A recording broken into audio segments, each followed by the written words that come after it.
All right, hello everybody. Welcome back. We are once again playing some more Animal Crossing. We are attempting to rebuild the Kingdom of Lumbridge, which is from RuneScape, and I think it's gonna be a lot of fun. We are still also working on our goal of 99 woodcutting in RuneScape, and that's going well as well.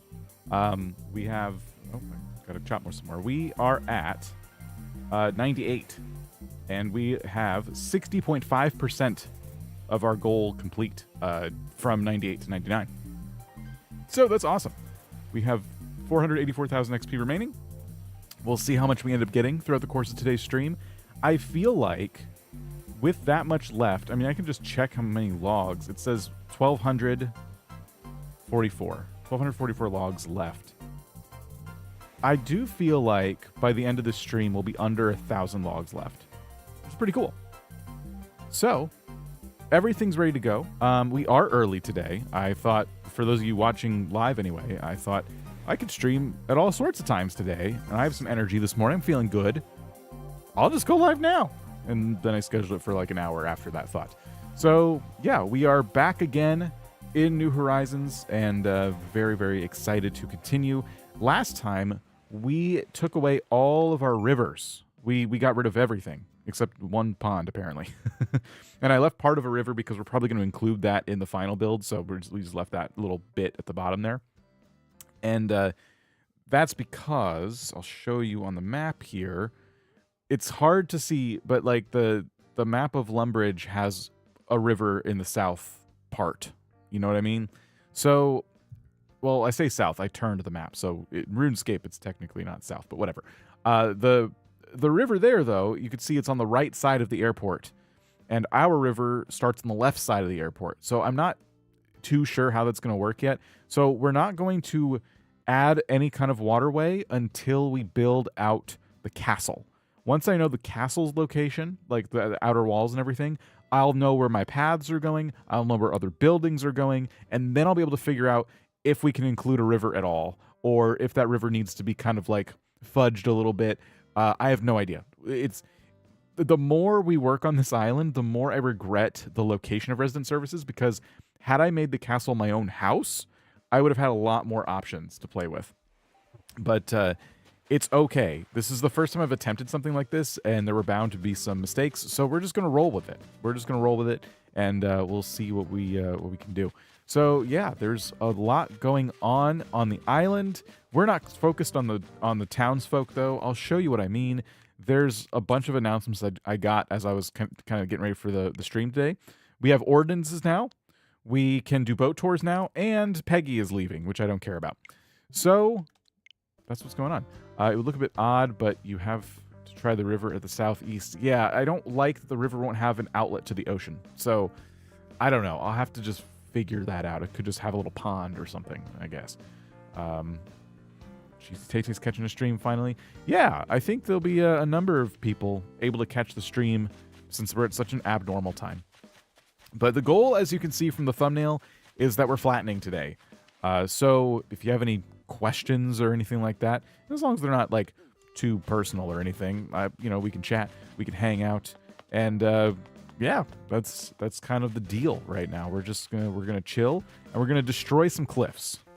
That's the plan. I'm gonna empty my inventory a little bit. I think last time we streamed, we prepared most of them, if not all of them, for destruction. There might be a couple weeds I have to pick, but other than that, yeah, we can definitely pretty much destroy everything.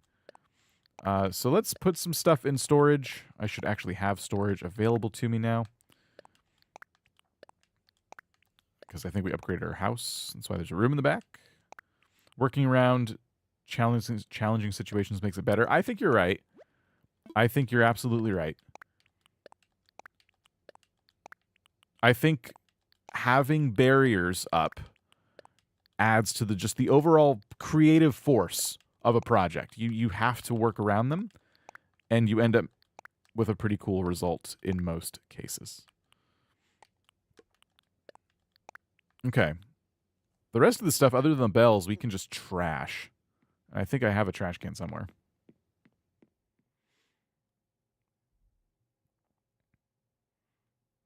All right. head back to the trash can, which I think is probably over here. Or, wait, where did we... Hold on. Where did we put the storage shed? I think it was on the beach. Over here. Straight everything apart from the airport and resident services. Pretty much. I have to put away my logs on the other screen. Oh, yes. Okay, these were all the items we couldn't store last time because the house wasn't expanded yet. Let me just get rid of that. Go back to the tree.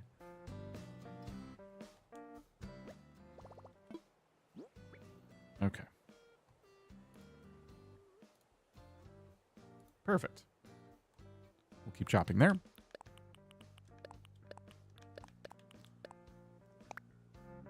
I'm going to go and put away my money because it's bothering me that I can't hold any more bells. I'm also tempted to just expand my house again, but I don't know. Oh, we'll see. I really like the way the little house looks, and if we need a small house that we still want to customize, it'd be nice not to have to keep upgrading it. But I just think we're going to end up with the maximized house at some point. Okay. Yes, destruction is imminent. I'll deposit 100,000. I'm not buying anything from Nooks because we're trying to make sure Nooks doesn't have an upgrade. Now, somebody in the comments of the last stream, I think, or 1 or 2 streams ago said it doesn't matter if you don't shop at Nooks, they're going to upgrade in 30 days regardless. But there's been arguments against that, so I don't know. If they upgrade, they upgrade. I do like the way the Shanty Nooks looks, and we've skipped a lot of days already, so I have no idea. I don't know what's going to happen. But okay, let's put this bug over here. We're kind of just waiting for Flick to come by so we can sell off all of these. Abel's is closed right now. What time is it in game? Okay. And I'm ignoring the journal that was lost on the ground. I'm not out here to make friends with anyone right now. My goal is to destroy their natural habitat, not to befriend them. Love the series. Doubted I like both of the games. Oh. I'm glad you're enjoying the series. Let's see. I need to get into terraforming mode. That's what I have to do.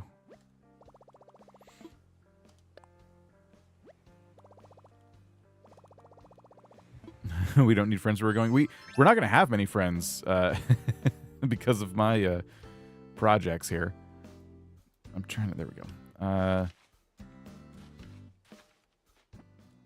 here to destroy this land and their natural habitat, city people in a nutshell. Oh, we got to unlock terraforming. I forgot. We didn't do that yet. I don't think I have enough points.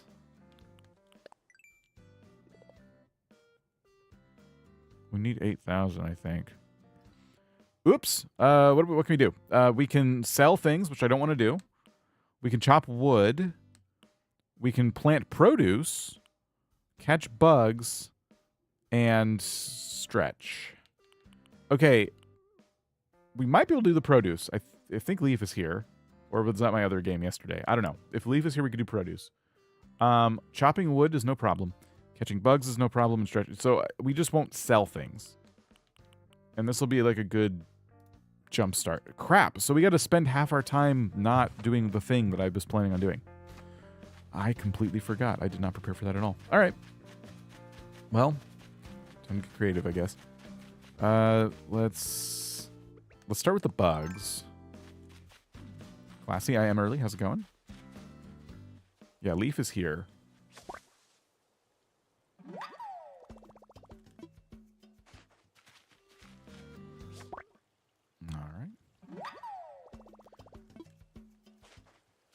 Oh, you got to ride the new Tiana themed Splash Mountain at Walt Disney World. Nice. So it was awesome? I'm excited for you.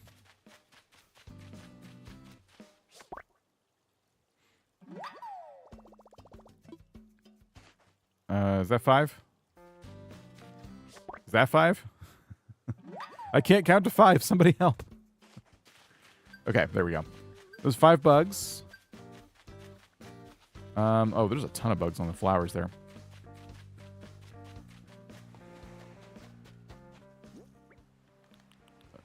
All right. Place these down.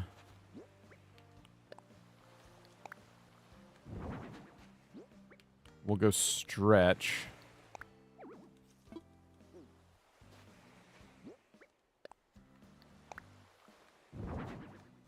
Okay.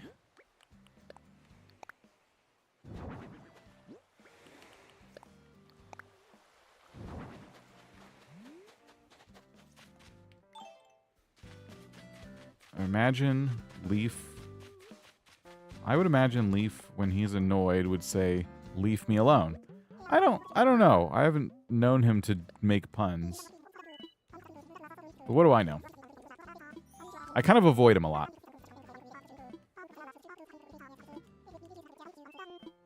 Okay. Let's shop. We can sell weeds. I think that would count as selling items. Okay, so we can grow some pumpkins too. I don't know if we'll be doing much farming. Maybe some.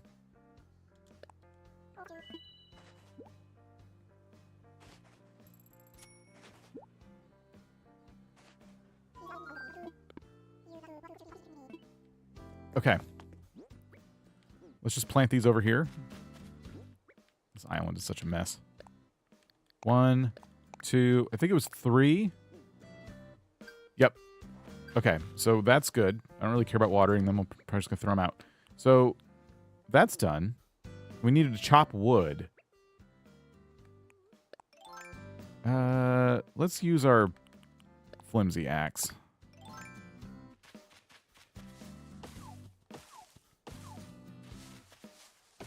Okay.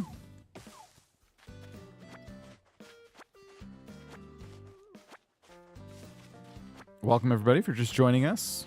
We're trying to earn some points right now so we can unlock the next terraforming tool that will allow us to flatten cliffs. And then we're going to spend the whole time flattening cliffs. Hopefully the island will be flat by the end of this, but I don't know. That could take a while. Okay, so we chopped some wood, and we got to do stretches. Oh, maybe we should... Let's grab the ones we have and then see if we get one for balloons.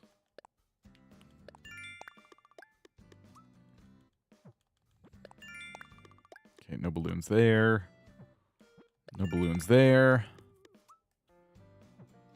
Nothing. Okay. That's fine. We can pop this anyway.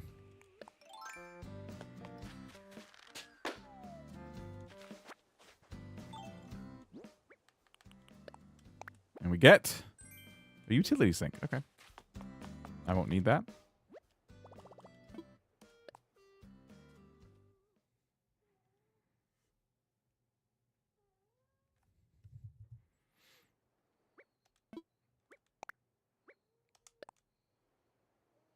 All right. I guess I can actually do the stretches. There's no reason not to, I suppose. I got nothing else to do. Mr. Stream last night, how did Blathers go?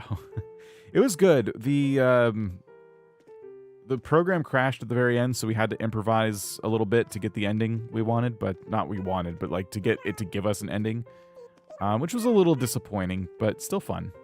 It was a good time.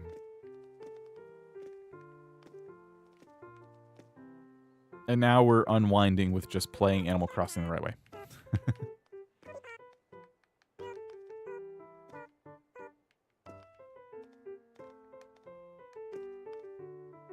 I think this is the first time I'm doing stretches, so I might get 2 bits of points.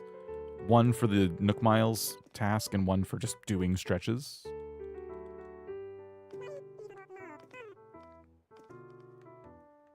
Is it 8,000 to unlock terraforming? Is it 6,000? I can't remember. Maybe it's 4,000. Maybe we're already good.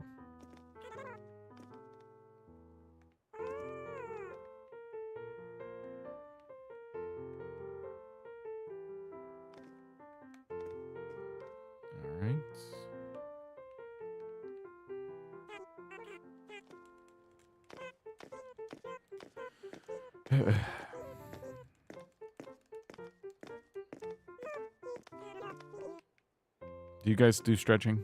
I mean, other than to unlock the rewards, is this an activity you go out of your way for? 6,000. Okay, that's not bad. Thank you for helping me out with that. Okay. 6,000 is not bad. We're close then.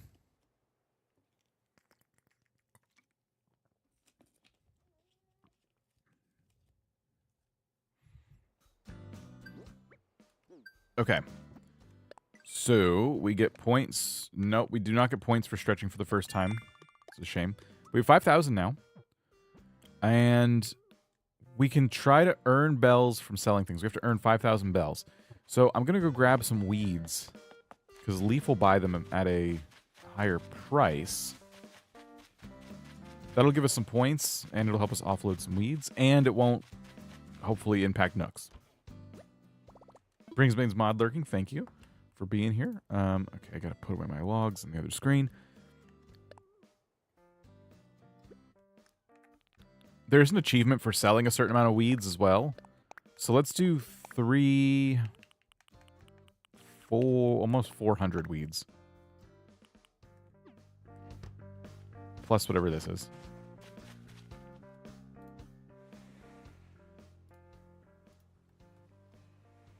That should give us a good amount of points.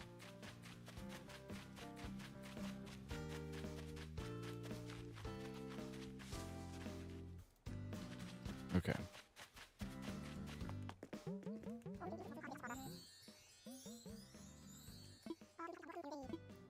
Weeds.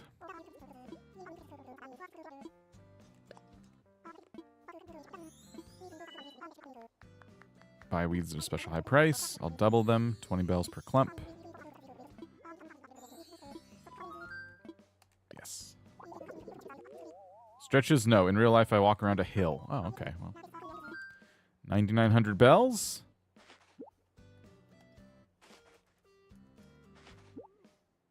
Let's see how many points this gets us. This should be pretty good. So we sold something for 5,000 bells. So we got this. And then we did offload a bunch of weeds, and we're not getting anything for it. I thought maybe we already did sell a bunch of weeds earlier. Dang it. Okay. We can't sell shells. We could customize items. We could catch a sea bass. We can't sell a hot item for fortune. We could die for creatures. I can't sell the creatures. And I can't throw the creatures away. So I'll just be stuck with these creatures. So I think customizing items, catching sea bass, maybe. Catching sea bass is worth more. Let's start there.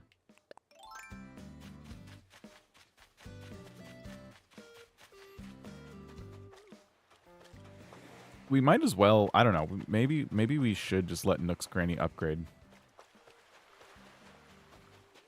I don't want to.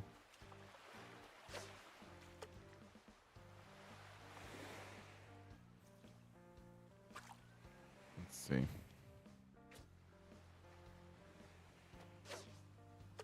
I'm only keeping the sea bass until CJ shows up, and then I'm selling it.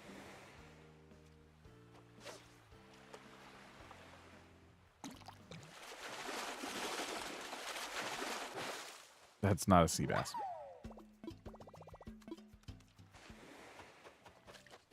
So, the game's already going to frustrate me.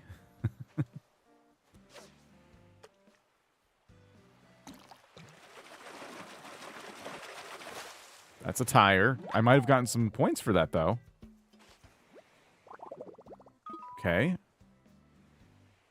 I didn't get points for catching trash. What? I thought you got points for, like, everything when the game first started. Why is it so hard to get points?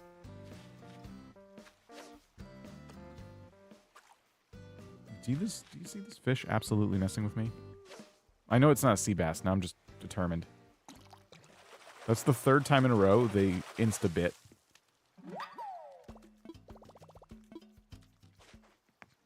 You want points to catch trash? I cleaned up the ocean. Yes, I want points. Unbelievable.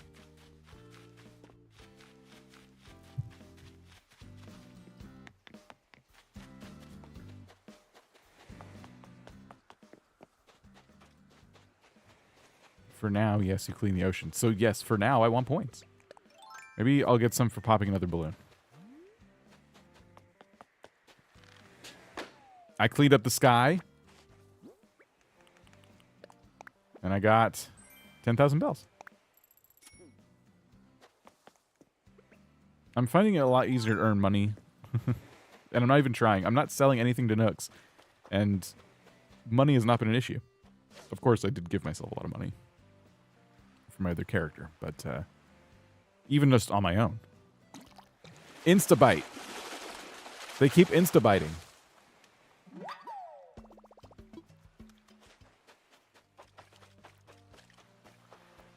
This luck I have is just fantastic.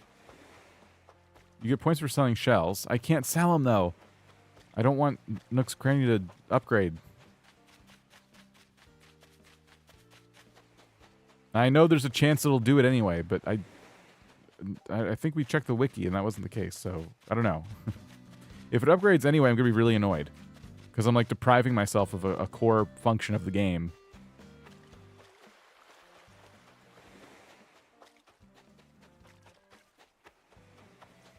We could go on a Captain Island. The problem is it costs 1,000 points. So it keeps giving me recipes I already know. I can't believe that too. I'm so early in the game right now. It upgrades after 30 days, I think. Yes, but it's supposed to upgrade after 30 days after you spend a certain amount of money. But now that's being debated. So I don't know. Okay, catching a sea bass is taking too long. So I'm not worried about that anymore. You get trash fishing first. Is for 3. So I have to catch 3 pieces of trash? I think it's money or days. I don't know. I might just go and confirm this myself on Nookopedia. Because whenever like Animal Crossing misinformation spreads, like I don't want to tell people you're wrong because I don't know. Whenever Animal Crossing misinformation starts to spread, though, the best thing to do is just look it up. Yeah, the cat is just like freaking out this morning. I guess that's not too unusual.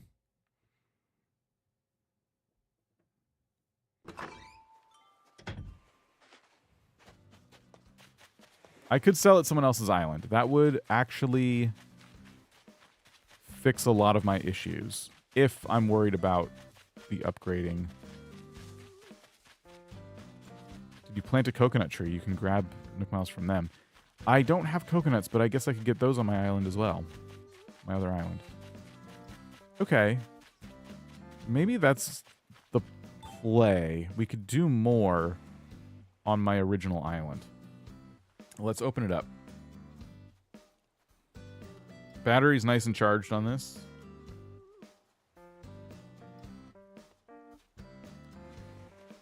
I don't think you should buy or sell at Nook's, and you can't use Nook Shopping and resident services. You just want me to do restrictions. It's already restrictive enough the way I have to build the island. I wasn't wanting this to take a lifetime, you know? I want to build up Lumbridge, and I want to move on to the next project. The 30-day challenge was a lot of fun, and I want to do another one in the future at some point, but in the future at some point is a redundant thing to say. I want to do another one at some point, but it did, like, the restrictions it put on me did cost me a bit of Animal Crossing burnout. You know what I mean? And now I'm finally coming out of that, and I wanted to do something a little more casual. I think that's what Bewick did. His Nook's still small. He just started a new island, though, didn't he?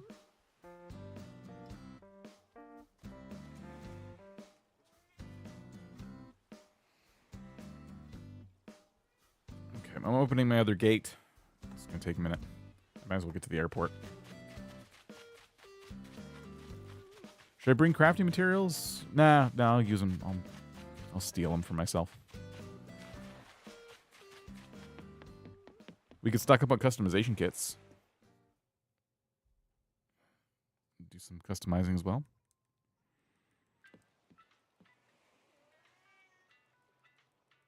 Okay.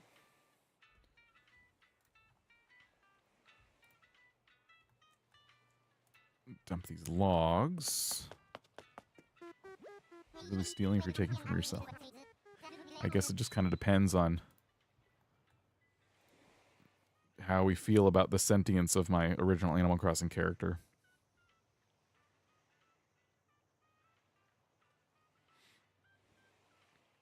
This island's looking good other than the weeds. I started the,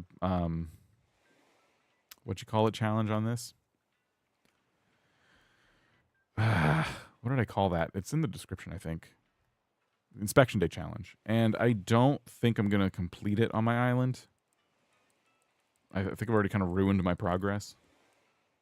So I need to go in and edit some stuff. I want visitors. Local play. I want to fly.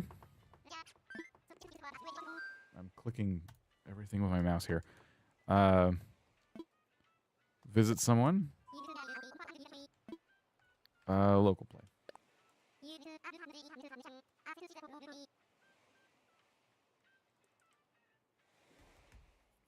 Perfect.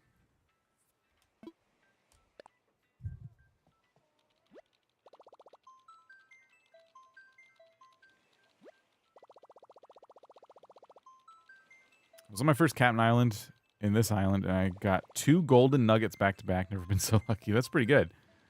I'm not sure if I've ever gotten 2 back to back or not.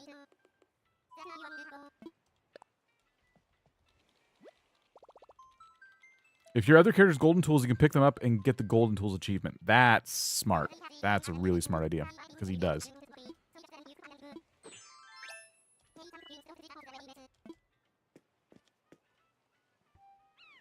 Yeah, okay, we can get some easy points.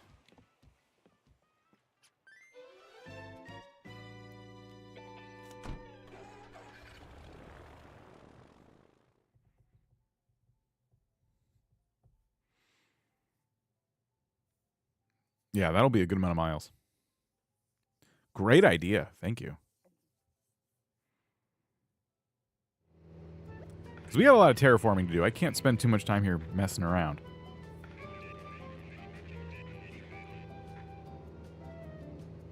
Gosh, there's so many weeds. I should really go around I should put more invisible tiles around just to keep this place pristine. I'm not going to edit the island much more. I have like 1 or 2 projects left on this island to call it like complete.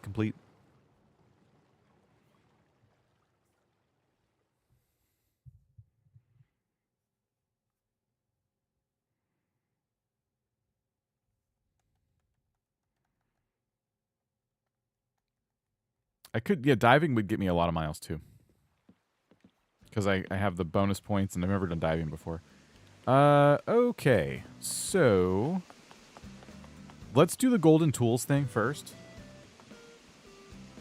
Character, drop those.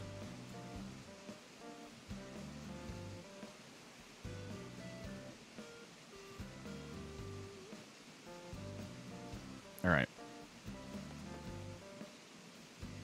Colorful shovel? Oh, right. See, yeah, because I'm doing the inspection day challenge. Let me go grab my golden tools.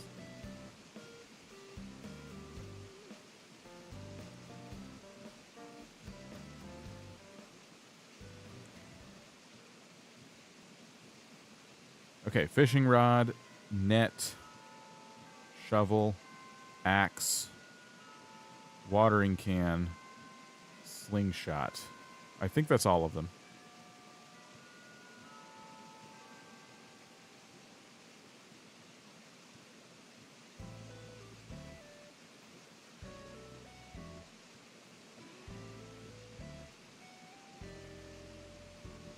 Okay. Oh, fishing rod.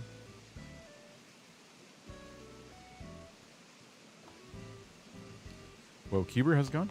Gonna catch a stream. It's been a while. Easy soft Scorpio, how's it going? This is going to be a lot of miles. I think it's, what is it, 500 each every time you do this? We're so cheating right now. 300 each. Still good. Nope, there's 500. Wait a minute. 1,000. 2,000. 3,000. And 5,000. Amazing. Okay. What a hack. I can't believe that. That's a really good tip for someone who wants to just start Animal Crossing. You know, they don't care about like the early game progress or anything, or maybe it's like their second or third island or whatever, and they just need some Nook miles. Just, yeah, have a friend drop a batch of golden tools for you. Like, you're set. That's amazing.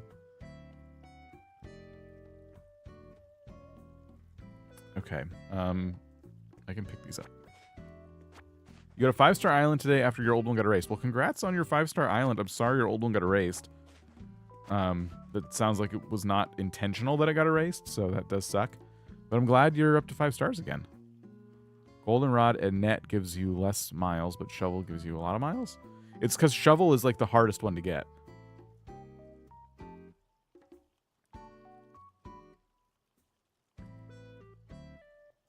But if you, I wonder if I just picked up the shovel, I wonder if that would have been 5,000, or it's just based on how many you've unlocked at that point. Because that could be it too.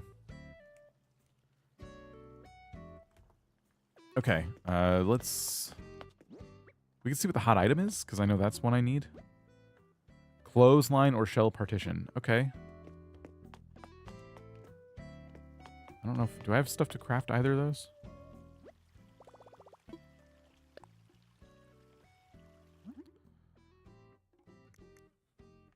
Clothesline. I need 10 tree branches. Okay. Just go ahead and give myself those.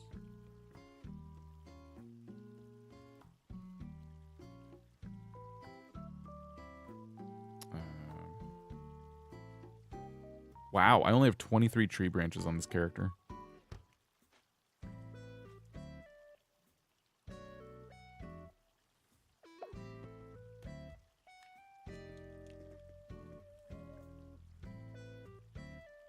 Can I squeeze in there? No.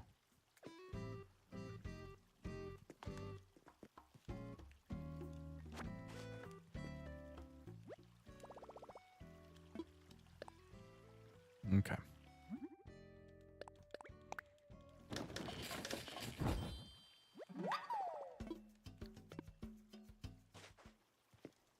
All right. Give myself back my tree branches. Give yourself all the fruits. I did forget about that too. Okay, yeah. I have all the fruits.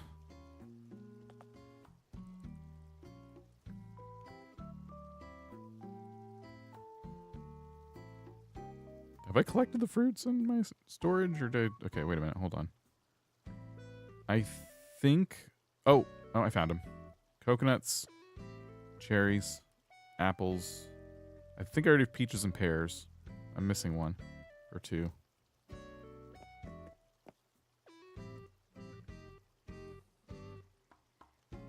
Apple. Coconut. Cherry.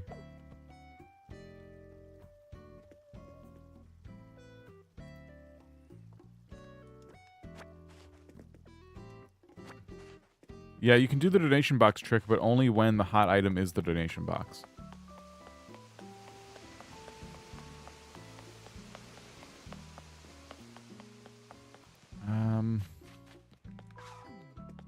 Might as well clean this up while I'm here. Rose, how's it going?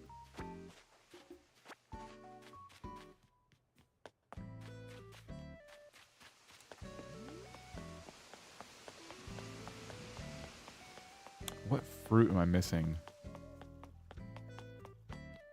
Because I know I have peaches and pears on my island, for this character's island already.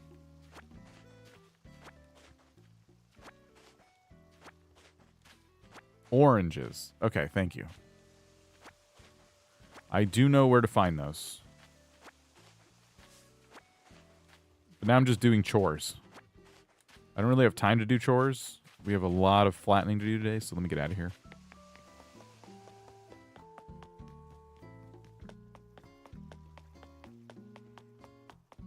Oranges are this way.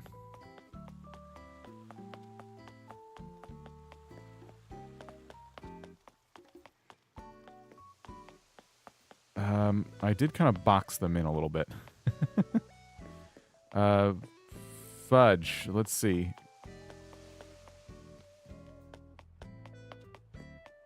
Can I even get one orange from this? Yes, I can get 2. All right. Is there another one? Okay, none here.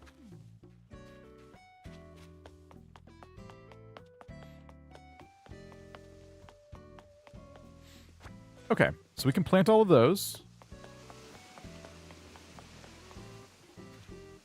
Let's go sell the hot item for a fortune.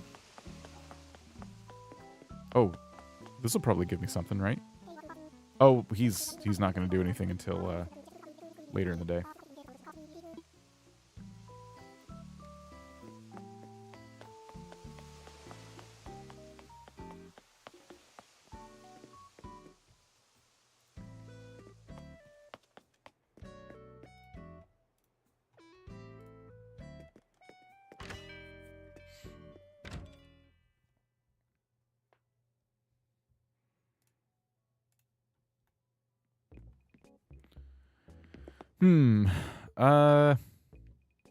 Yep.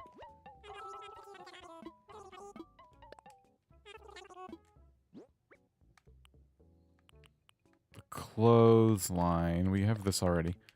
Clothesline. Sell the fish while I'm at it. Sell the pumpkins.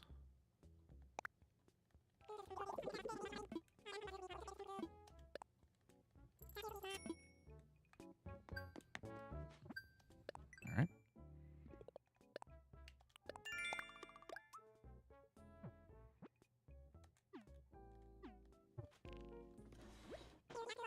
I'm just buying some customization kits while I'm here. I have Bell Boom. I forgot I did that.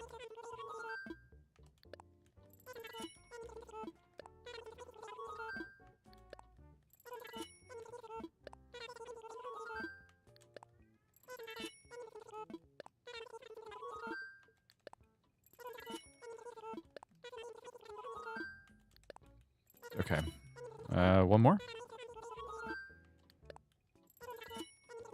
Perfect.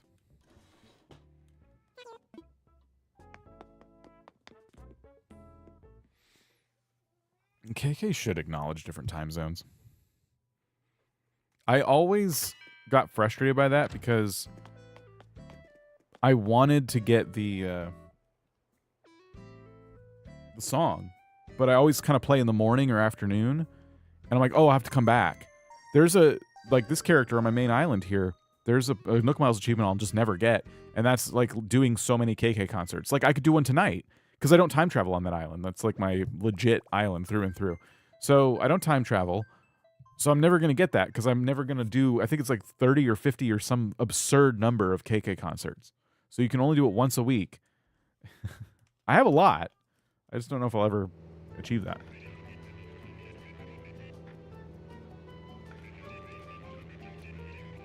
I should do some Animal Crossing bucket list stuff before the next game comes out.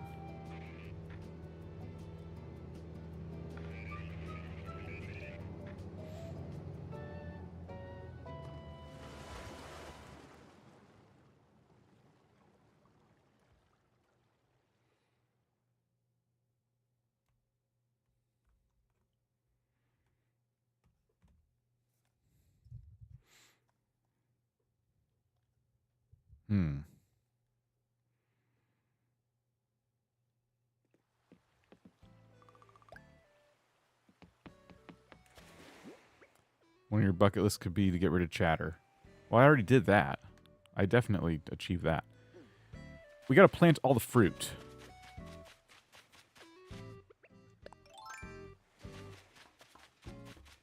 So I'll plant a coconut tree here.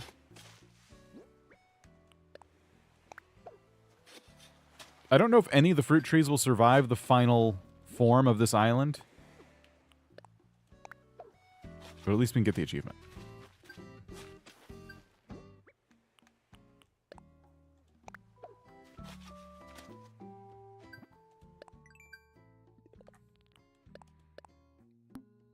We're still missing one.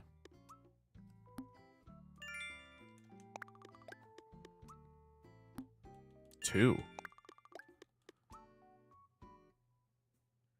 Cherries. I think my cat is continuing to go turbo mode here. Okay.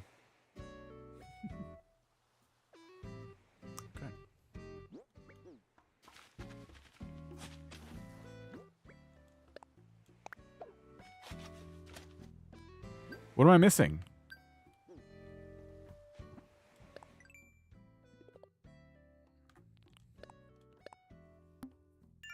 Cherries, apples, peaches. Oh, pears. I just haven't planted any pears. I have pears, but I haven't had a reason to plant more pears. Okay. Ebony, how's it going? I did coconut. We have coconut.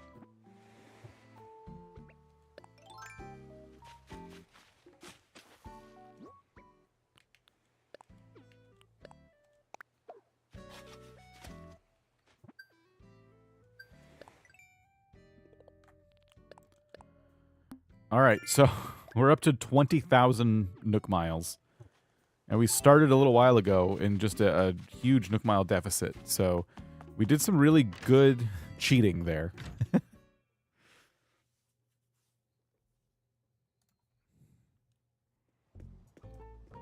A great job on your island. Well, thanks. Today we're flattening.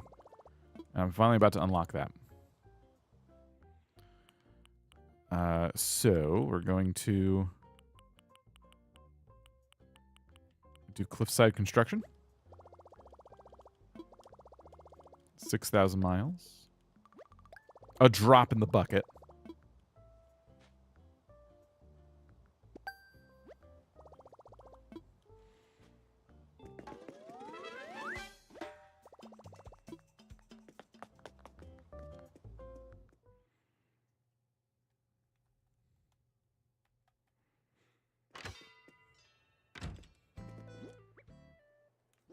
Okay. Well, I suppose it's time to actually start editing the cliffs.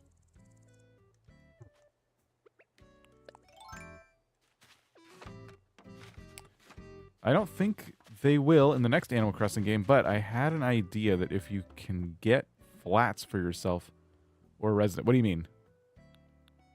Get flats for yourself or the residents. I'm not sure what you mean.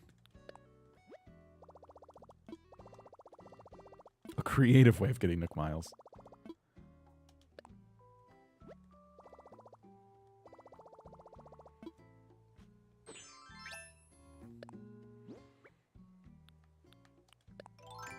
Okay, here we go.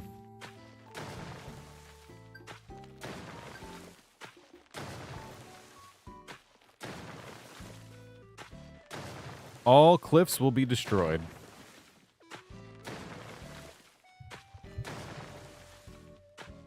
This is going to take a while. If you have any questions, anything you want to chat about, this is probably a pretty good time to ask.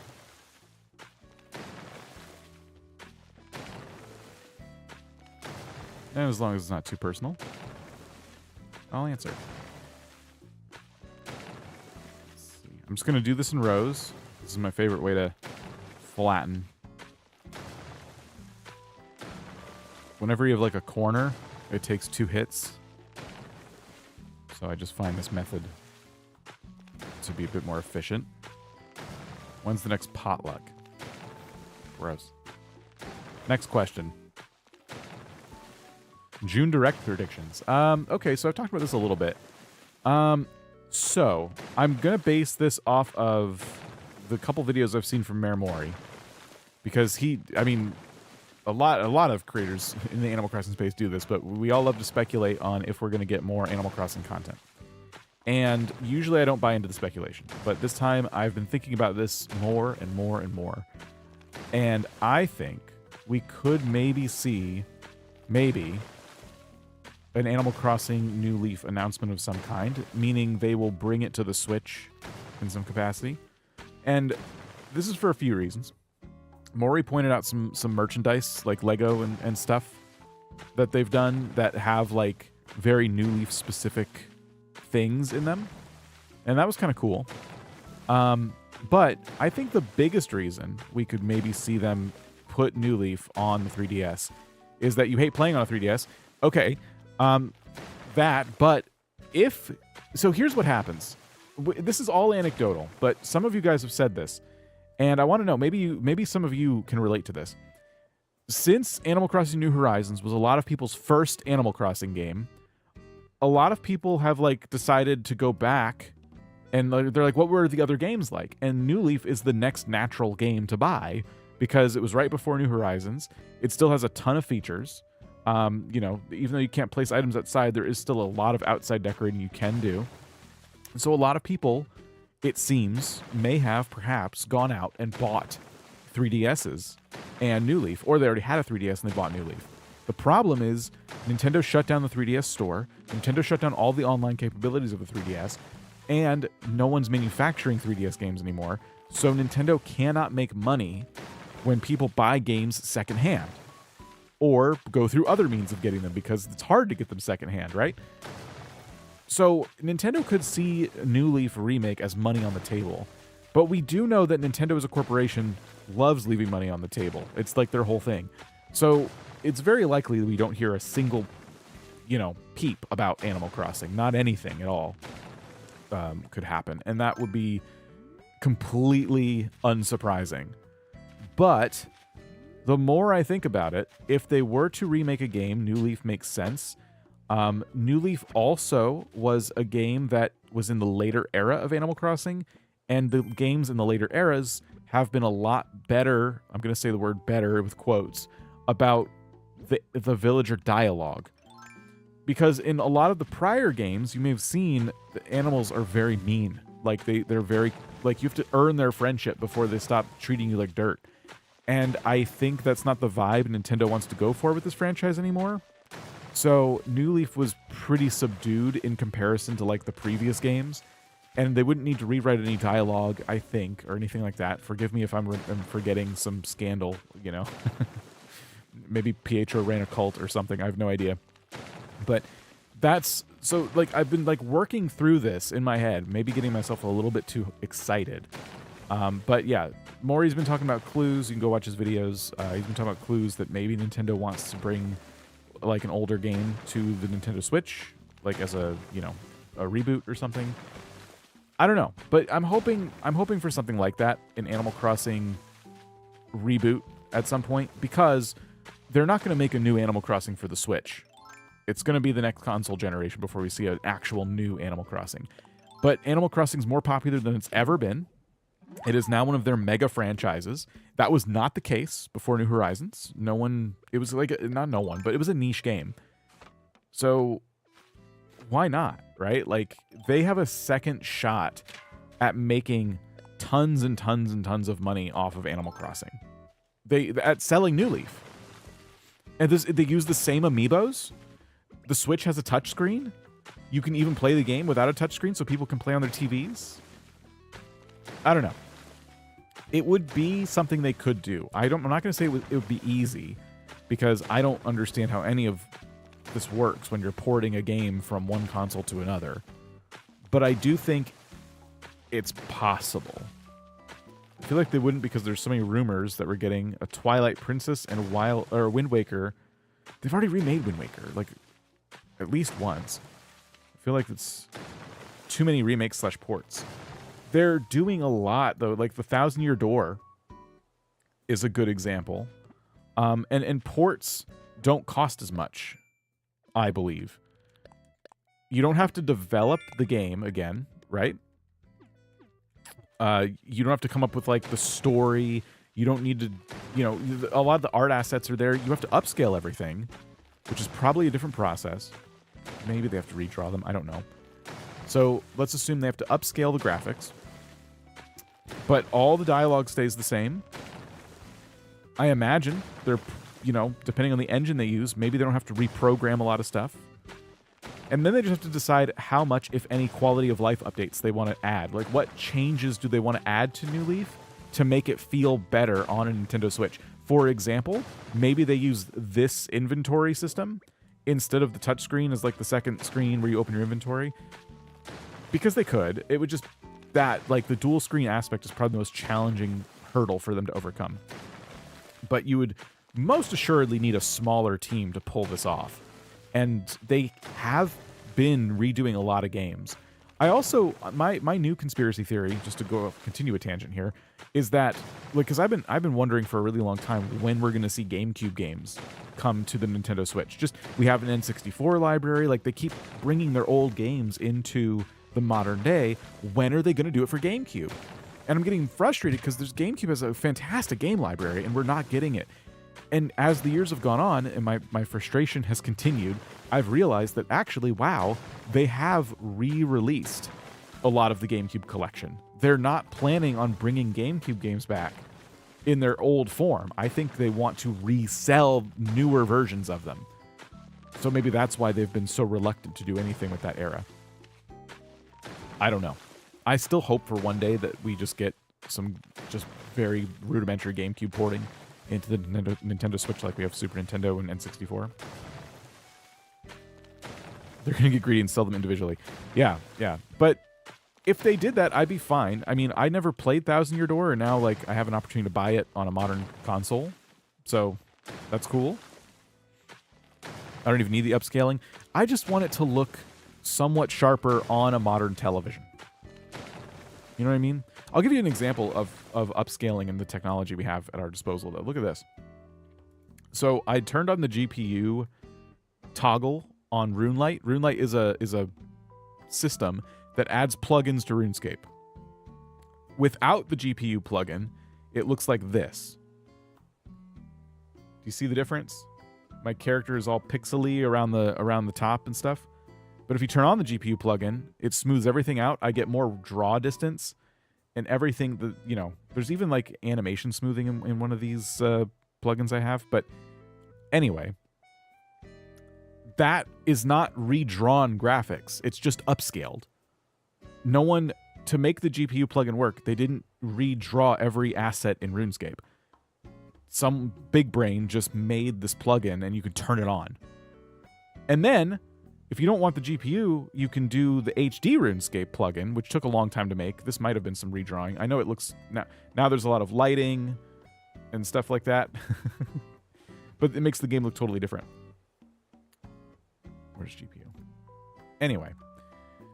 So, if they just did that, just boosted the graphics of Animal Crossing, like New Leaf, and I assume they can, that would be enough. The New Leaf looks really good. It holds up. It's just on a TV screen, it's going to look not really good.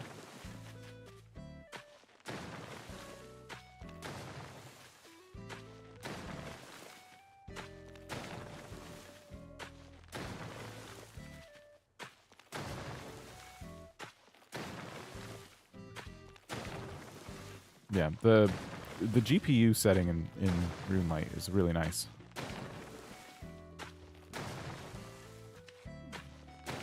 Okay.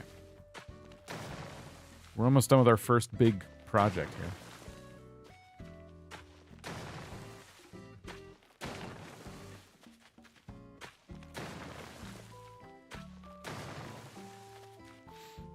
They're so corrupt and exploitative. I don't want to, like, hard disagree with you, but I'm only saying that because I compare them to other game devs, like game companies, publishers, whatever you want to call it. And they're not perfect. None of them are perfect. But I would say that Nintendo seems like one of the better ones from an outside perspective. I can't say that for sure. I don't work there. But I can definitely say, as someone who's observed Ubisoft, Blizzard, and all these other companies that have been doing these mass layoffs, like Nintendo, instead of doing mass layoffs, their CEO took a pay cut. as an example. So again, no company is perfect. No one chasing profits and has a company that is like traded on the stock market is perfect. Okay. But I don't think if you're going to compare them to simply other game publishers and stuff, it's a little unfair to say, well, they're corrupt, like without then also comparing them to everybody else. Like I think EA and all these other companies are far more corrupt and treat their programmers like absolute dirt. Even like the company that owns Jagex, RuneScape, the game up there, like the developers who work on that game are very passionate and love what they do, but they're chronically underpaid, and the game keeps getting traded from firm to firm to firm, and no one who buys RuneScape really gives any craps about its future. They just want to turn a profit. And so every time a property trades hands in this environment, they just milk it for all it's worth and then take the husk of what it once was and throw it back to somebody else. You want to play games you missed out on legally? Yes. I wouldn't call that corruption. I mean, I don't know. I don't call it corruption. You can call it whatever you want, but I think it's just a different philosophy. I think there's a reason Nintendo makes it difficult to buy their games, like does the Disney Vault thing, you know? And I don't love that practice at all. I hate it. But it's, I don't know, maybe there's a corruption aspect to it. But I think they're just managing the company in a way that I wouldn't manage it. To be as diplomatic as I possibly can be. Never made it to a stream? Is it a nook? Out and out? Oh gosh. Well, welcome. You've officially had your name butchered, so that's like a rite of passage around here. It's always good to see a CEO take a pay cut versus lay off employees. Yeah, it's things like that end up earning a lot of my respect, and I'm not going to die on any kind of hill. I'm not going to defend Nintendo to the end of time. They've made mistakes, but that's kind of huge. I think in the end, I think they did have to do some layoffs. I think in the U.S. offices not that long ago, but the fact they ever went there where the CEO's like, "I'll take a pay cut," that's pretty cool. It doesn't happen a lot. But these issues are nuanced. I don't think there is like a blanket opinion that I could give that I would feel comfortable with. You know what I mean? I can't just sit here and say, Nintendo's not corrupt, Blizzard's corrupt. Like, they're all bad. They all do bad things. Water, hold on.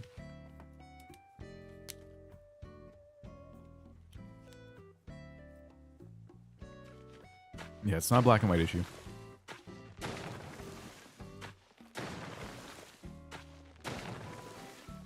But yeah, I definitely want to see more remakes. And even if that means they're going to sell them again, at least they'll be accessible in a way that we deserve better. We all do, yes. We all deserve better.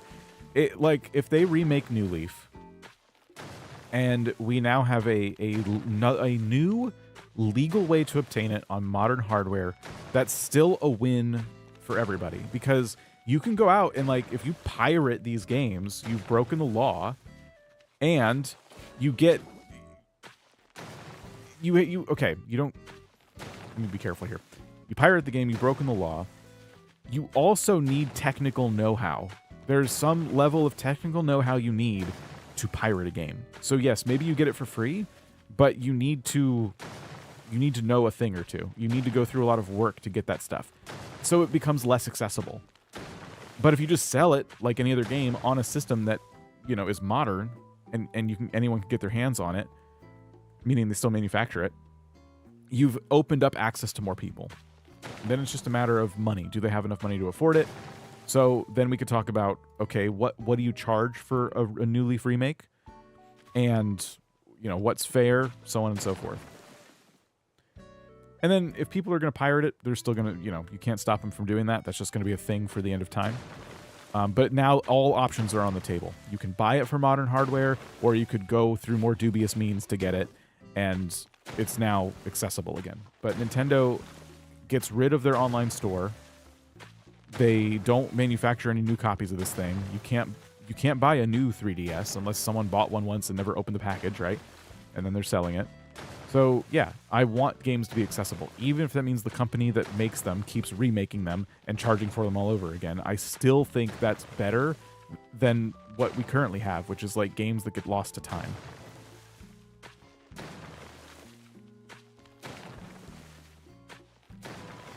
Back when I was young and a broke student, I did pirate games because I couldn't afford it. When I started working, I ended up buying the ones I loved. Right. Yeah, I think there's merit to like the argument that, you know, people don't necessarily want to pirate games.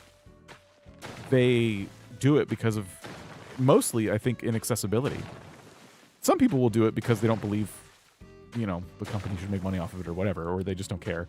But I think a lot of people, it's kind of like movies and TV shows, right? Like people used to pirate those a lot more. And then when streaming became really accessible, you saw piracy go down.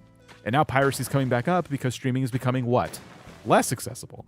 They're charging more for like HBO Max or Max, whatever the hell they call it now, just raised all their prices. Like overnight, without warning. They just, boom. And now we're shell-shocked. We're like, okay, I guess we just pay more for this now. Did they add value to the service? I don't know. Maybe they could argue they did. But everything is going up in price, and it's no surprise that now I'm seeing stuff come up where it's like, oh, hey, piracy's on the rise again. Gee. How did that happen? Turn this into Minecraft Super Flat. Yes. Except it's going to be RuneScape Super Flat.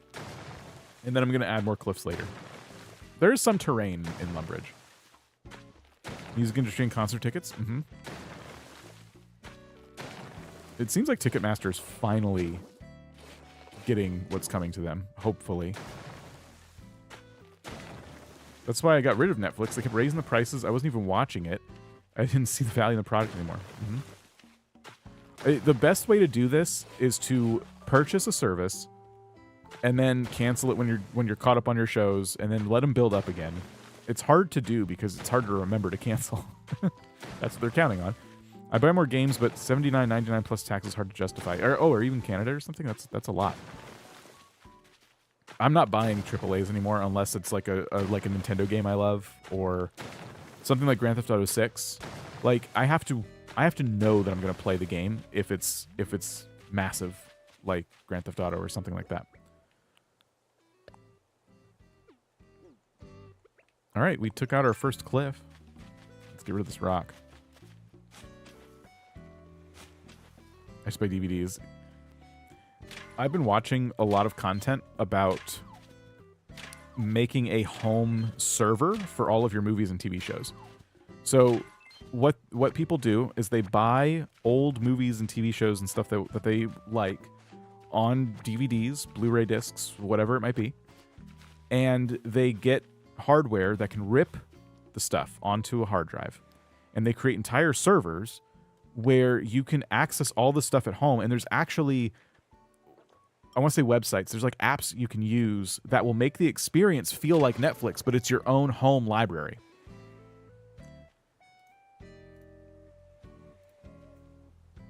Let's see. Sorry, I'm not chopping trees. I use a home server for my movies and shows and music. And music, yeah, there you go. It is the best way to watch things in a modern way, streaming them, but also having ownership of your library. And the reason this is becoming such a conversation right now is because of stuff like what Sony recently did with I forget there was some deal that happened and like the contract was up, or I don't know. You guys can go look up the story for like all the official details. But essentially what happened is that there was a studio or entity that owned a lot of content, and Sony ripped access away from people who had purchased it on their PlayStations. Now, I'm not saying they took access away from buying it for new people to buy it. I mean, imagine you bought a movie on a website. So you bought a movie and you can watch this movie whenever you want because you paid for it. And then one day it disappears from your library. This is what Sony did. People paid money. They weren't renting the stuff. They were thinking they bought it. And then one day they log in and Sony's like, yeah, sorry, we got rid of this. And it was poof, gone from their library, the thing that they bought and paid for that they're supposed to have forever. And so that's why this has, like, these videos start getting recommended to me, because I'm reading stories about this. And I'm seeing that people, the solution to this is like, don't buy stuff from places like that. Buy it physical, rip it onto your system, and then you can enjoy it forever. Sony can be shady, but this could happen to anybody. I'll give you a more positive example. Do you guys remember Google Stadia? Google Stadia was a game streaming service where you played games on Google servers. So you could use a crap top, like the crappiest laptop you can imagine, and you could still play modern games. And a few services like this are out there. Google Stadia is kind of a meme, though. It didn't really take off. It wasn't marketed right, in my opinion. I've tried it. It was kind of cool. But yeah, like, it was a monthly service you could pay to access all these games. And then Google Stadia started selling games. So you could buy games and put them in your Google Stadia library. And now you were streaming games from their servers, but you owned the games. So, like, if, you know, you're not... I think that meant you didn't have to pay for the Stadia, like, monthly thing anymore. I don't remember. I had a friend that had bought a lot of games through this. They shut down Google Stadia. And then what happens? Everyone's like, what's going to happen to my library? Before anyone could even ask that question, Google said, we will be refunding everybody who bought games. Like, everyone got full refunds, as far as I'm aware. I think it was full refunds. Which is something I don't think they technically had to do. I guess it depends on what agreement that you agreed to when you signed up for Stadia. Who reads those things? But they did it. And that made me feel a little bit better. So now if I am going to buy a movie digitally, I will buy it from, like, Google, because I believe that if they practice the same principles they did with Stadia, if any deal falls through and they're no longer allowed to broadcast that movie that you bought, I believe they'll give me my money back because of what they did for Stadia users. But we can't trust them. Like, you know, one leadership change in the org, and then suddenly, you know, you just never know. You know, we don't know anyone refunds. They shouldn't have trusted us.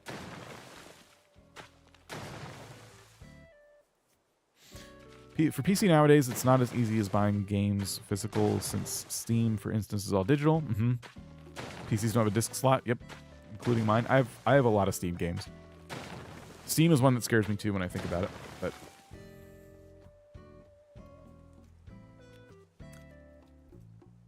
actually, on this topic, this really, wow, one question just sent me off. Somebody asked Steam recently, hey, if I die, can I pass my Steam game collection on to somebody, like, in my family? And they said no. The Steam collection is only for you. You were buying games for you and you alone. You cannot share the library like that. And that's always been that way. This is not a new thing. So I never thought of it like that. And when I heard that, I thought to myself, like, oh, wow, I never even considered that aspect of the ownership. Because if I died, all of my physical stuff would still be in my house, and whoever it goes to next could come and get it. But if you have a whole bunch of Steam games or digital Nintendo purchases or whatever, like, I guess unless they have access to your account, which they probably would. I mean, probably wouldn't be, you know, as long as your password's somewhere. Yeah. It's not like Steam is going to demand a death certificate from the person who passed, but yeah, you'd have to log into that person's account to access the games. You couldn't say, hey, Steam, it's in my will that all of my games go to this Steam account now if I go. Nope. Nope. Those are just, you know, hope you had fun. Yeah, probably good to stay alive. So your Steam collection. This is why we need to solve aging. So that, not for any vanity, just so we can save our Steam libraries.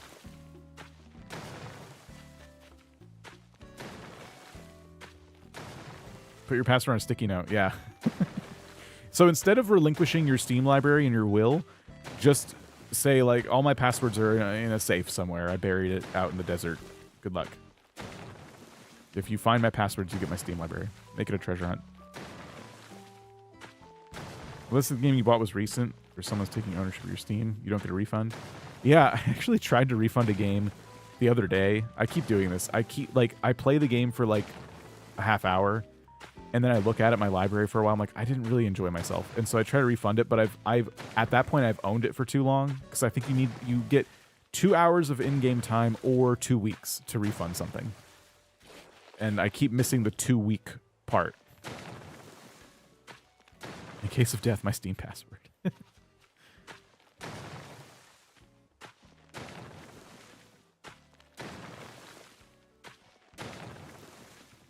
How much have we done?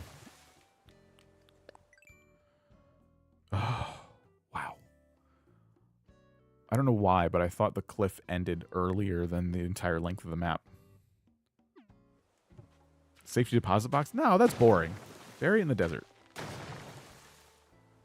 Give it to a family member that you're indifferent towards. But if they got it, you wouldn't care that much. But bury your passwords in the desert. Make them work for it.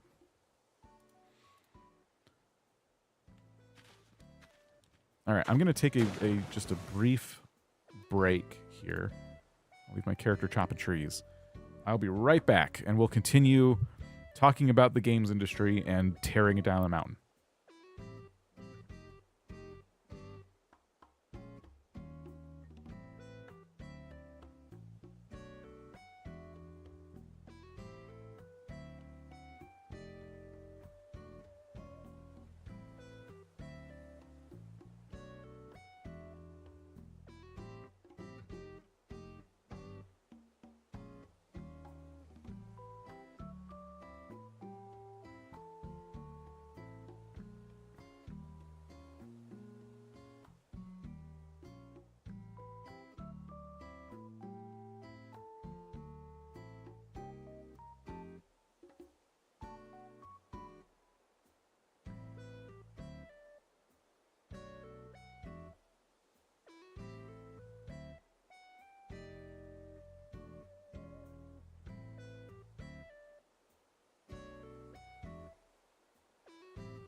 Hey, Neptune, just gifted y'all some YouTube membership. 1 to be exact. Welcome to whoever just became a member.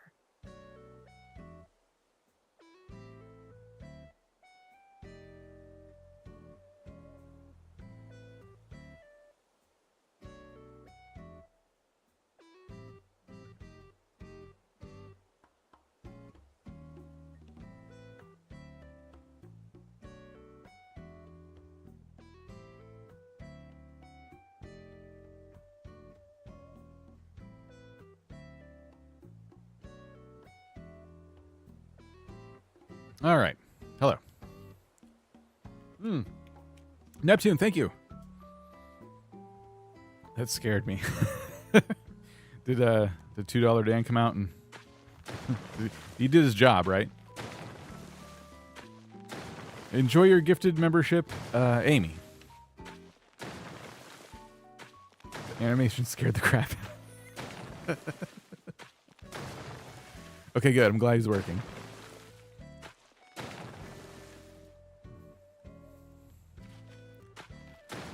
Oh, that's funny.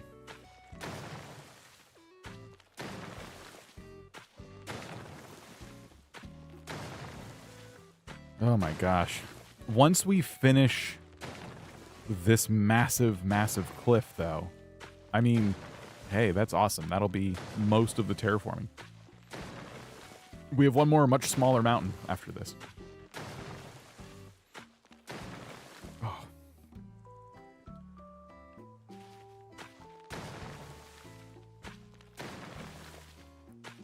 Trying to think of what other bits of gaming news I've heard recently that... Interesting. Anyone excited for Sims 5? Maybe that's the wrong time to ask. I think EA's in a lot of hot water right now for The Sims. I want to be excited about Sims 5. Wish terraforming wasn't a chore. I know, we need our dinkum tools.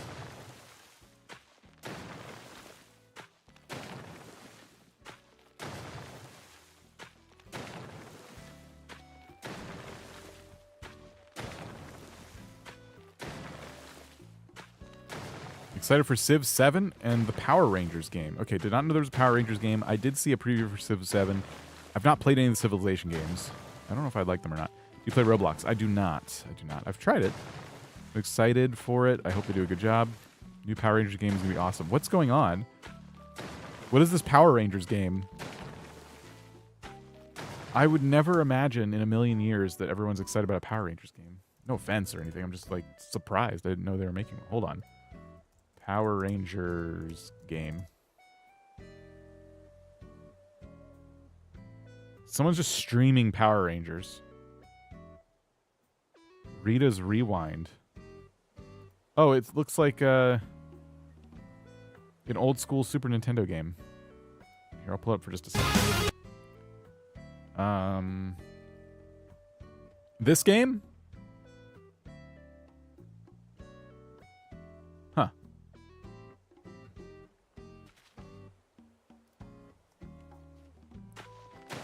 It's similar to Teenage Mutant Ninja Turtle game. It does look like that, yeah. Huh. I had no idea. Do you think when Nintendo makes things like terraforming, they think we destroy every cliff we created? I think they probably assumed that some people would do that, but it wouldn't be a big enough subset of the player base to worry about. I think they really underestimated how much people would want to customize their islands. But Animal Crossing's always been a slow burn, so they probably didn't care. Like, yeah, sure, if you want to do that, have fun. What's the word? One criticism I've heard of Animal Crossing games is that the way they make the game feel long is through tasks like this, and it's kind of like the game is long because of there's like a lack of content, you know. So they're like, oh, we'll just make everything take longer, like buying customization kits, you know, things like that. Can't buy in bulk. I feel like that's kind of a negative way to look at it, but it's hard to argue. That has been a criticism of New Horizons, that like there's not enough content in it.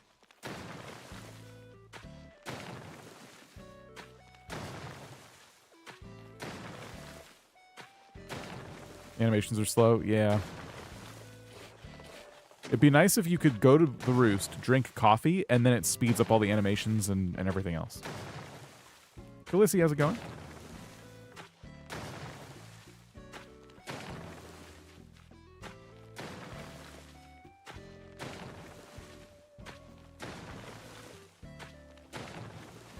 I would have definitely upgraded the museum if I knew coffee gave me a speed boost. Every game needs coffee. Like in Stardew, if you drink coffee, you run faster. What are we working on? I'm flattening the island. Oh. Hey, shut up. Alien Geek 96 just tipped 5 pounds and said, "You're 5 pounds." Whatever that is in dollar, closer to a billionaire. Keep up the good work. Thank you, Alien Geek. Appreciate you. That was your first super. Look at that. Thanks.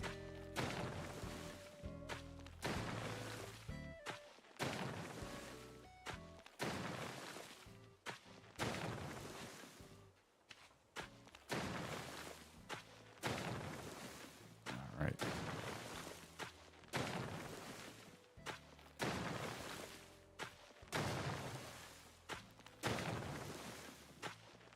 Which island is this? This is Lumbridge. This is an island that I've redone, or started over, for the sake of recreating the Kingdom of Lumbridge from RuneScape in Animal Crossing.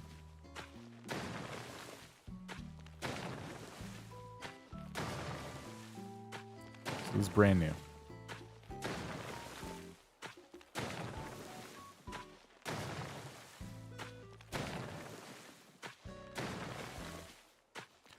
So earlier I was asked about my Nintendo Direct predictions. What are y'all's Nintendo Direct predictions? What are some things you're thinking are definitely going to happen, and some things you're at least hoping happen? Things you'd be like excited about. Didn't notice the RuneScape in the corner. Yeah, he's just kind of up there chopping his tree. We are... Where are we at? 67.2% of the way to 99 woodcutting from 98. 402,000 XP left. Almost 403,000 XP left.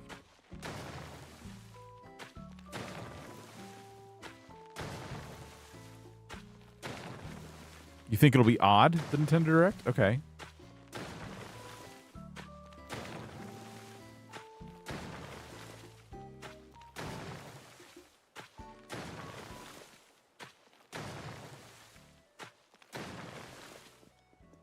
That's probably fair.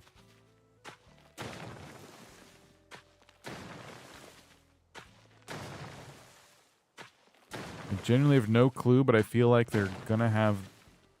There are gonna be 2 of those Zelda remakes, since they were leaked by 2 credible leakers or something. Okay, so 2 Zelda remakes. If they... I mean, I don't know. Someone said... Was it you? Someone said that they're already doing Zelda remakes, so that's too many remakes, but like...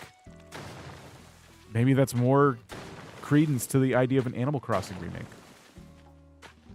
They're just... Because the Switch has, like, a little bit of time left. They're not going to make too many more, like, mega games for it.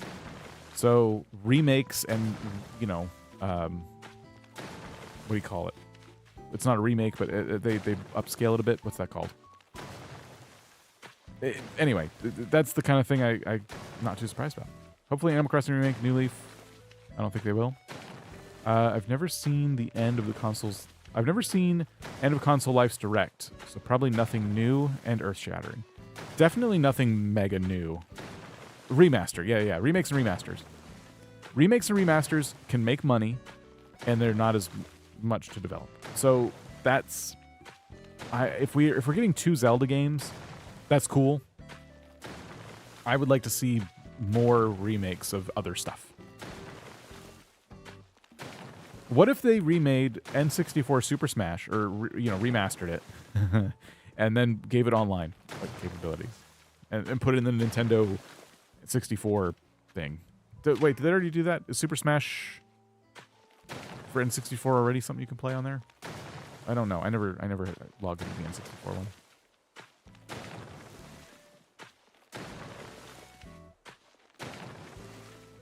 If so, you'd think like there would be like more tournaments and stuff. You'd see it around more.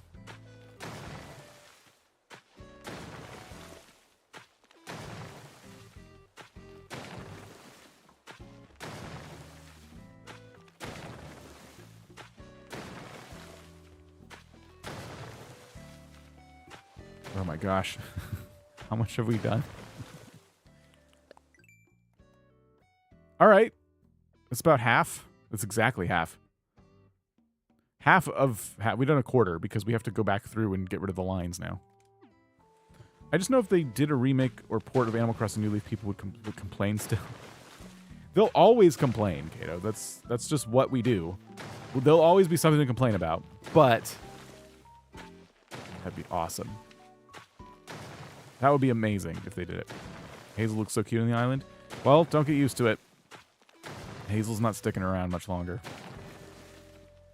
I feel like we're getting big news in the next direct after this one. I think the next direct is when they will announce the Switch 2 or whatever they're calling it.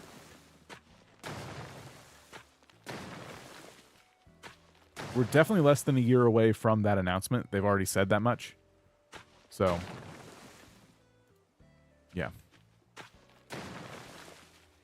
Why can't Hazel stay? She might be perfect, in like a regular old Animal Crossing island, but she doesn't fit the vibe of Lumbridge, unfortunately.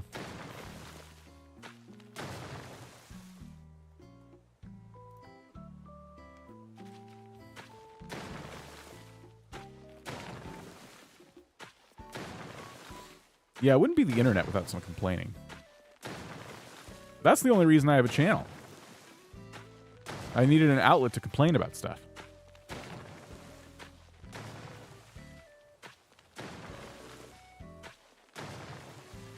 Speaking of, no, I'm actually good. Complaining's great. Very cathartic.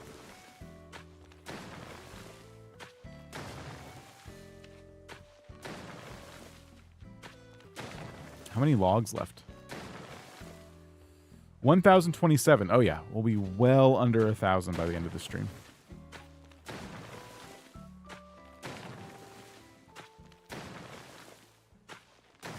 Did you see the Pal World update that's coming? I did see that there is an update, like an expansion. And you know, do you ever look at your news feed on your phone and like it'll start playing a video and you'll sit and watch it, but then it stops and it wants you to go and watch the rest of the video on YouTube? That's how much I watched. It's like 30 seconds. So I'm gonna finish watching the trailer for it, which is 1 minute and 30 seconds. But I'm pretty excited. I have taken a very long break from Pal World, and I'm excited to see an expansion that'll probably get me playing again. Will I stream it? I don't know. I streamed it once. It's unfortunate that Pal World had so much drama behind it. I feel like a lot of the hate that Pal World got was really unwarranted from the broader internet community. And I didn't see any good evidence that Freudian slip, that the Pal World developers stole anything, you know, and that was the complaint. It was just Twitter drama of like, oh, these developers, Nintendo should sue them. So I still love Pal World. I've put a lot of hours into Pal World. Co-op and Cult of the Lamb. That might get me to play Cult of the Lamb. Maybe if I did get Cult of the Lamb and there was co-op, Kato would actually play a game with me. Kato turns me down every single time. So do a lot of my friends, actually. Like, we were supposed to play this this golf game, and it didn't work. And then it took, like, weeks to set up our next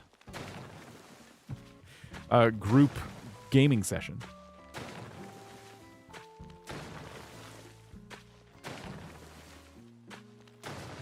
What can you do in co-op Cult of the Lamb? Like, how does that work? We literally played up that day. Yes, but after that.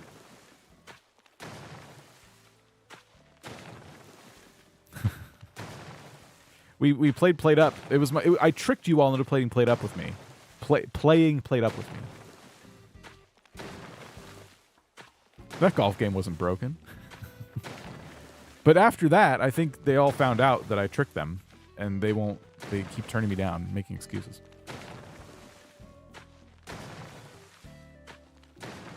I think, Kato, next week, are we doing something, actually? I think you said that this week you couldn't, but then next week we should, or something like that. I don't want to, if we aren't, I don't want to say any specifics. I don't know, the update's in August, but there's not a lot of info on it yet. Okay, cool. August is perfect because, yeah, my life is just so busy right now, but August things should start settling down a bit. That works for me? Okay, cool. We just got to figure out someone else's schedule as well. Okay.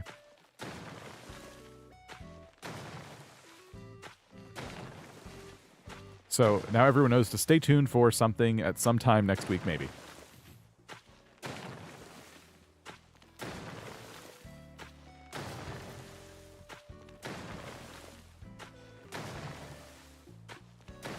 So we're finally getting close to... We're getting close to the light at the end of the tunnel. I think when I reach the edge of this cliff over here, I'm going to go back and start to get rid of the lines that we created.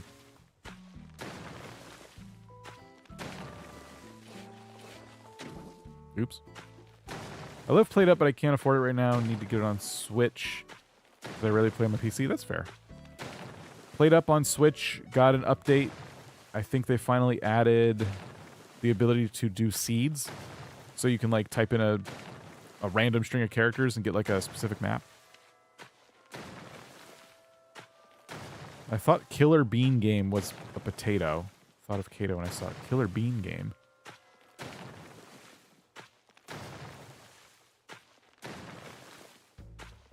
I'm not familiar. You should see how many Animal Crossing villagers you can name while finishing the terraforming. Well, that's very boring. Let's see. I don't want to do that. Okay, hold on. Let me just think about this while looking down at my desk for a second. And just moving random items around that have nothing to do with Animal Crossing. So Ava, Genji, Bree, Meringue, Rolf, Cousteau, Tucker, Monty is one that I thought of just now. Apollo, yep, everyone remembers Apollo. Ken's always at the top of my mind. Ace, you know, Ace is there. Sherb's one that people like. Marlo, Marlo again. Don't worry about that. That's just some thinking really hard. Hopper, Blair, Anacotti. Everyone.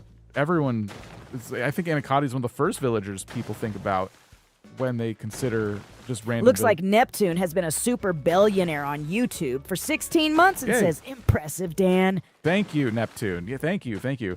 Jay is one. Zell, I think when you think Animal Crossing, I think Zell is basically the mascot in the Animal Crossing universe. Hamfrey, Hamfrey's a villager in Animal Crossing. Benedict is one, I believe. I think, maybe. Butch. Butch is an Animal Crossing villager. Prince is definitely one. Marshall is one. Marshall and Stitches are definitely very popular villagers, and Dom is a very popular villager, and so is Clyde and Zoe. Like, these are all villagers that I'm just thinking of on the top of my head. Freckles is there. Gloria is a villager in Animal Crossing, I think, right? Gloria is one. Joey. I love Joey. You regret suggesting it? Okay, I'll stop. If you don't want me to, I know I just embarrassed you a lot. I probably know way more Animal Crossing villagers than you, Kato, but I get if you don't want to play anymore, that's fine.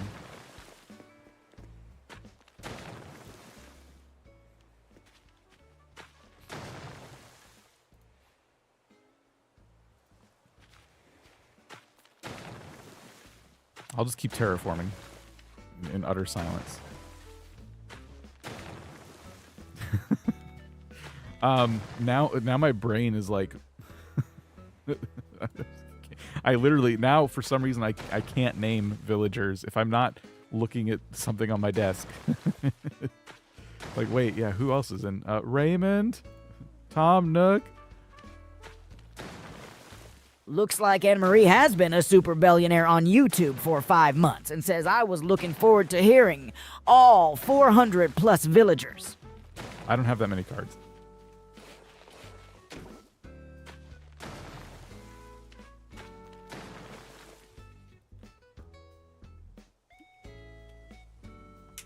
Oh, by the way, speaking of amiibos, I did order some amiibo villagers that were missing in Lumbridge. I don't know when they're going to get here.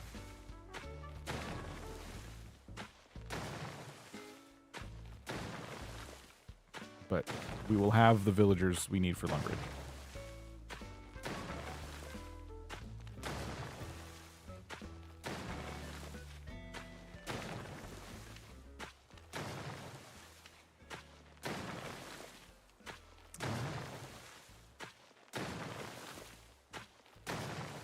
This island is going to be so overwhelming once the cliffs are gone.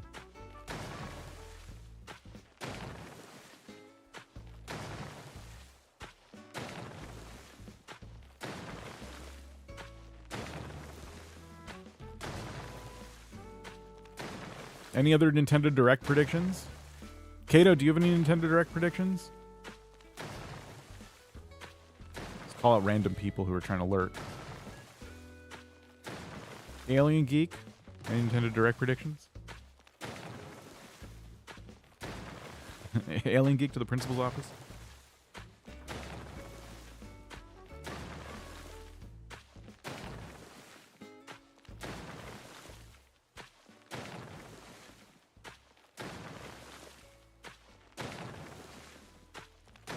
I'm still not regretting my decisions, in case you were wondering.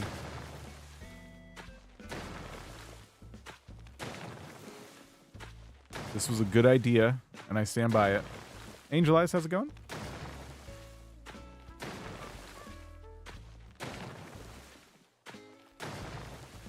When is the direct? I know it's this month. Why has no one ever mentioned Dizzy? He's one of the cutest villagers. I hadn't gotten to that card.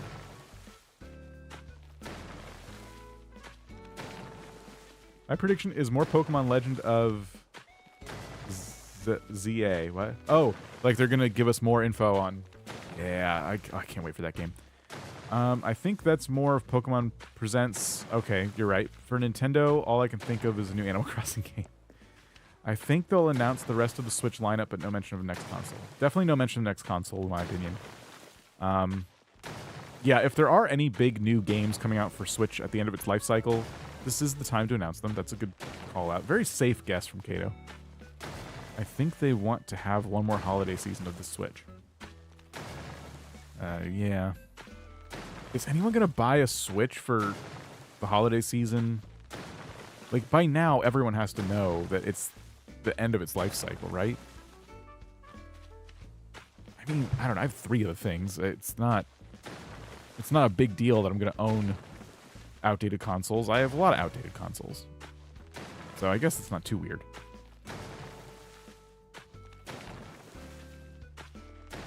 There's always the end of the life cycle, but then there's the beginning of the new console's life cycle, which is always a bit weird because it sells out very fast and there's not a lot to play.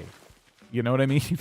Like, you can get by with the regular Switch. I imagine probably a year or 2 after the new Switch comes out, you'll probably be just fine playing the old one. There's going to be some cool stuff, especially into the second year. But yeah, if memory serves, the first year of a new console, usually not like a ton of really juicy stuff comes out.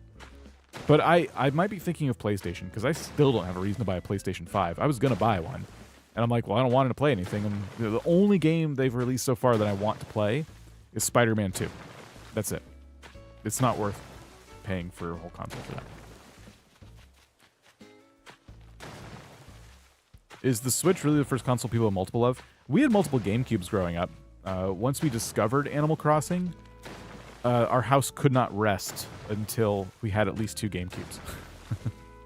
Artsy's here. How's it going? Flattening is my nemesis. You're a better resident rep than I am. Is this really how I should be treating my villagers? Just taking it upon myself to destroy their natural habitat? Does that make me a good or bad resident rep?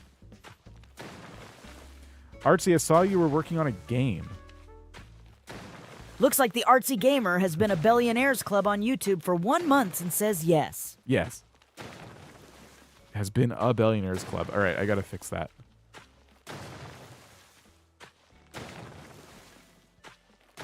I don't know how to fix that. I guess I have to change the name on YouTube. Thank you. What can you tell us about the game you're making? Is it going to be in the Nintendo Direct? We're trying to make predictions about the Nintendo Direct, and if you're making a game, I think you should probably call them predictions for the next Animal Crossing game. Order that. Carrie, hello, welcome. Artsy's actually the entire Billionaires Club.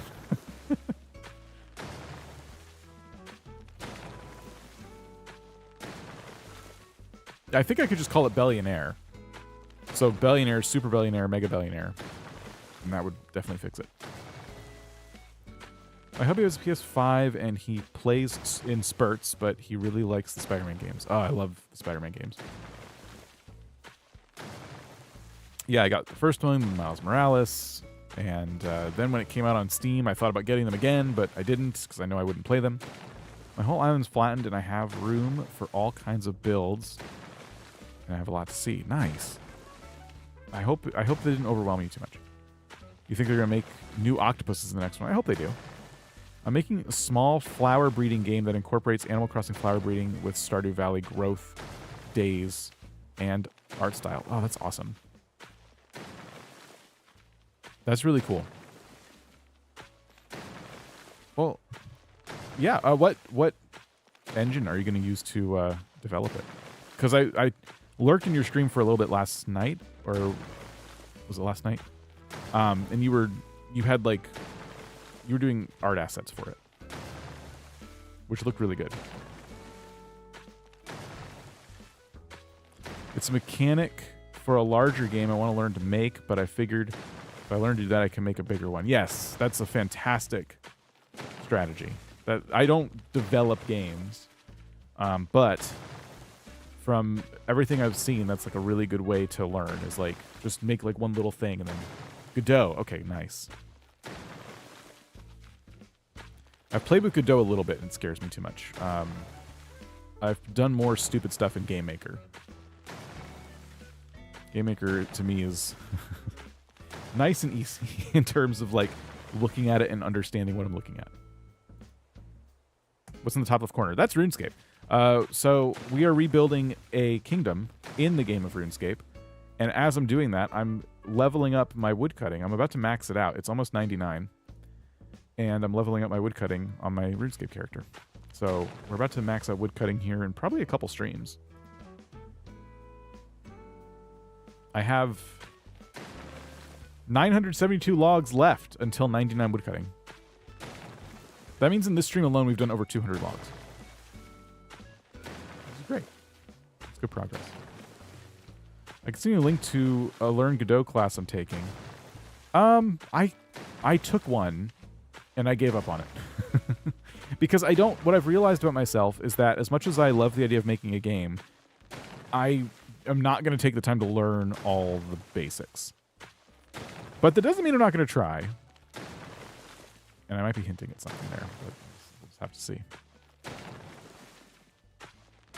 There are other ways to do things, that's all I'm going to say. But what Artsy's doing is way more cool.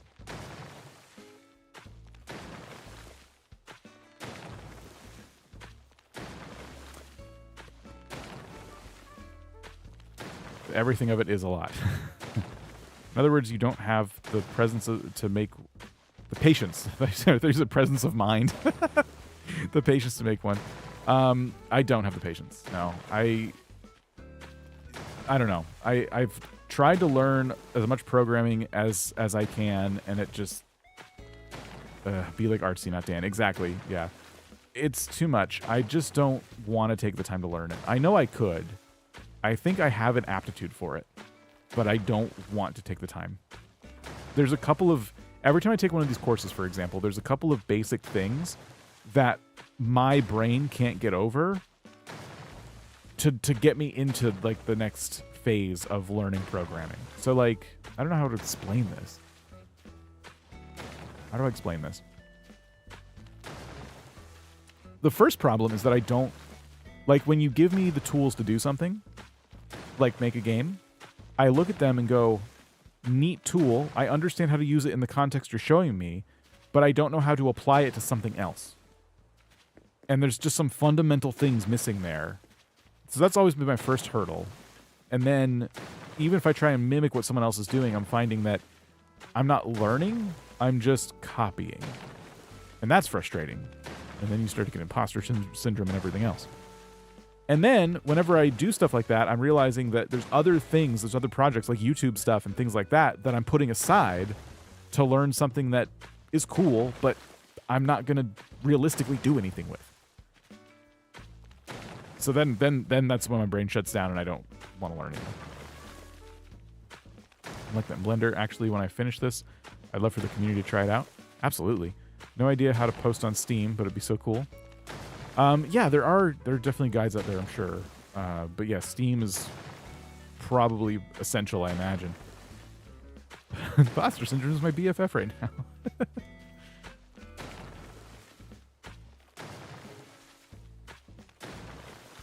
I think you got to pay him $100 or something like that. I think that's to publish a game.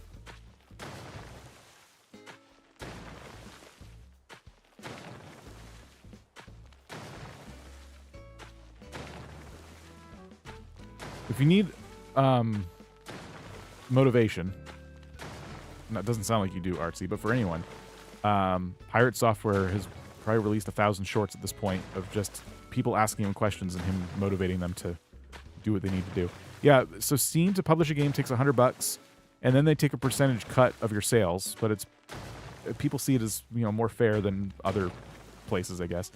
And I think in a Pirate Software short, he talked about how the $100, like, you get it back or something as long as you sell enough. I don't know. So they're not too, like, the $100 is like I think it's almost like a deposit in a sense. Gotta spend money to publish a game. Yeah. Fundraising time. Yeah. So I don't know. Yeah, it's making a game, even if you do it by yourself, is still, you know, there's still definitely money you can spend. Like, even if you do the entire thing, artwork and coding by yourself, you're gonna want marketing behind it. And it depends on how far do you want to go with marketing. Do you want to find a publisher? Do you want to self-publish? If so, do you want to try and get your game out, like press releases? You want to try to see if any site wants to pick it up and talk about it on their blog or whatever? It's massive. Like, what goes into making a game is massive.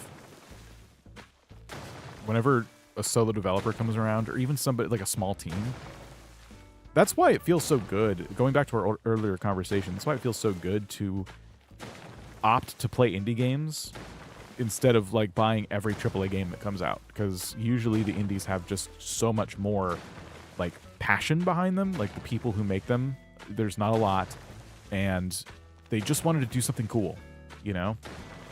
I need to Kickstarter that because I want to have the monies to pay for smarter people than I. Yeah. Any big efforts, you probably want to see if you could do some funding for sure. Yeah, we are in like a golden era for indie games.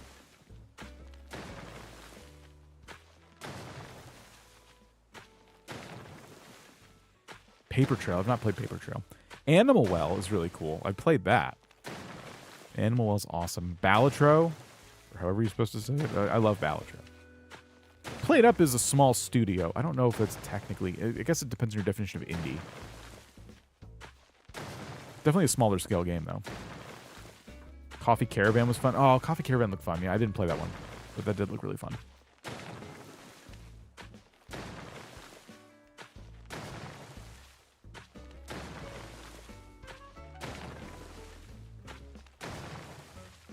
Valley Peaks. I did not see that one. Valley Peaks. Where are we at with this? Ooh, okay. We're almost done. Oops.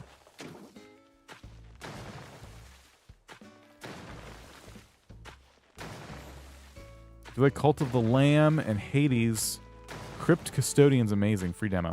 I think I looked at Crypt Custodian, or at least, let's see. I might be thinking of a different game, actually. I haven't played Cult of the Lamb, but we were talking about that earlier, because I guess there's a co-op update coming out, so I might actually end up getting that.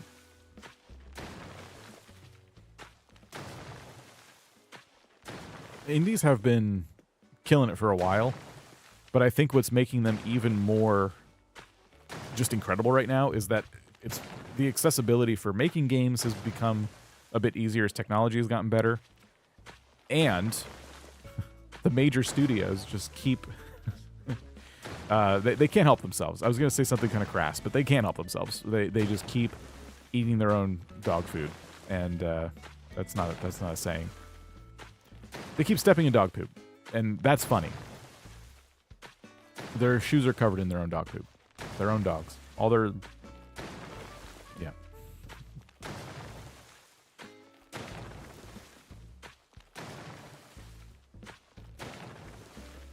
I don't love that there's, like, individual talents at these studios that inevitably just get lumped into those kinds of issues, but... For all the execs that siphon away all the profits for themselves, I love that big studios are getting a very bad reputation. It's going to force them to change, and that's the optimist in me. But yeah, I think that we could hopefully see things turn around in the future. Maybe they should stop sucking. Yeah.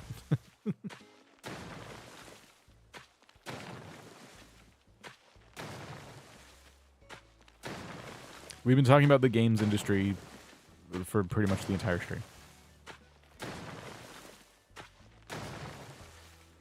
And if you're watching this after it was a live stream and you made it this far, let me know your Nintendo Direct predictions in the comments below. No cheating. You can't go watch the Direct and then pretend that you predicted everything right. Lori, how's it going? Waking up at 7 a.m., seeing I've already missed 90 minutes. How's Flattening going? Good. My cousin works at Bethesda. She hasn't been impacted by the layoffs, but she's been very vocal. I'm glad to hear that she wasn't impacted by the layoffs. Yeah, man, Bethesda's made some of my favorite games, and that's another big studio that while I think it's good that they are getting criticism, I think my hope is that they can turn things around. Like Star Citizen was really fun for me for like a little bit, and as soon as I hit 25 to 30 hours, somewhere in there, I stopped playing. In fact, I uninstalled it. I knew, like, I'm just not going to play this again. At least not for a long time. Like, they'd have to update it a lot for me to go back and play it. And I was looking forward to that game. Like, that was cool. It was a cool game. But No Man's Sky is just better. I just like No Man's Sky better. And it's hard to even compare the two. They're so different in so many ways. But when I think Space Simulator, I think No Man's Sky. And that's really difficult for Starfield to kind of compete with. Star Citizen. Wait, Star Citizen or Starfield? Starfield. Star Citizen's a different game. I have my own thoughts on that one. Starfield, the Bethesda game, was disappointing. Because everyone needs to stop putting star in front of the names of things. It's getting too much. I'll stop derailing your stream. Thanks for the hype of the project. Oh, of course, of course. And no, feel free. This is just a chill chatting and terraforming stream. Starfield was meh real fast. Yeah. Keep us posted about your game, Artsy. I think that's awesome. I'm going to blame Nintendo for folks like Artsy making games and say this is awesome that they've taken so long to give us Animal Crossing. Now we're forced to do things like learn how to make things. Well, if you can't give me a new Animal Crossing, I'll make my own Animal Crossing. And mine will be way cooler. Okay, so we've terraformed more than half the island, which is great. We got to keep going, though.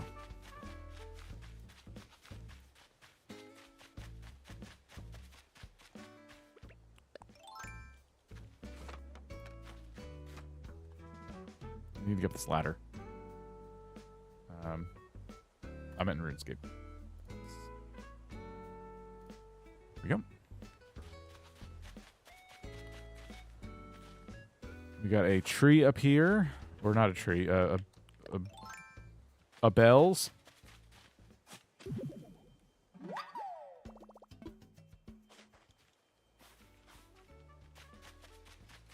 Okay.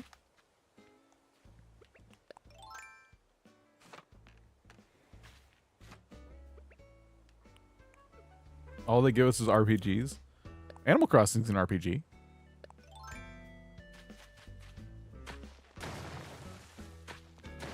I'll take some RPGs. I guess I just like a specific kind.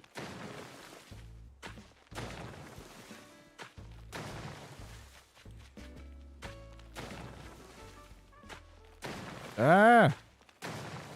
There's too many curves in this cliff. Gotta head to bed because it's almost midnight. All right, Artsy, we'll see you later. Thanks for dropping in. You guys should go follow Artsy. Keep up with the progress on the game.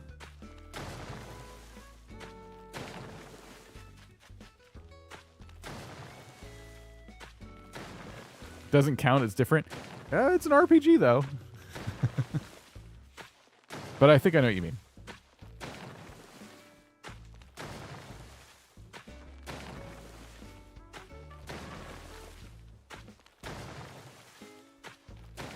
Go. Oops. Now I'm making curves in the landscape.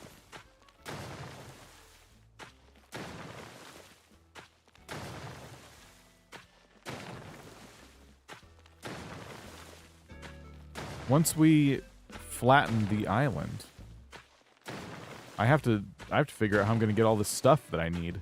That's when I might open my gate to anybody who wants to just donate items. I'm gonna need a lot of like medieval vibe kind of items.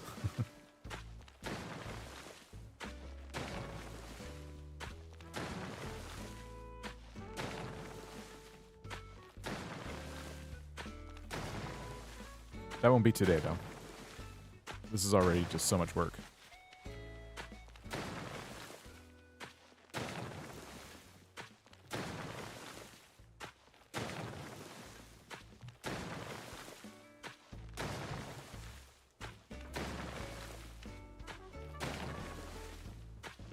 Takes a lot of concentration to play this one-handed. I was gonna send you a dress. That's not super helpful.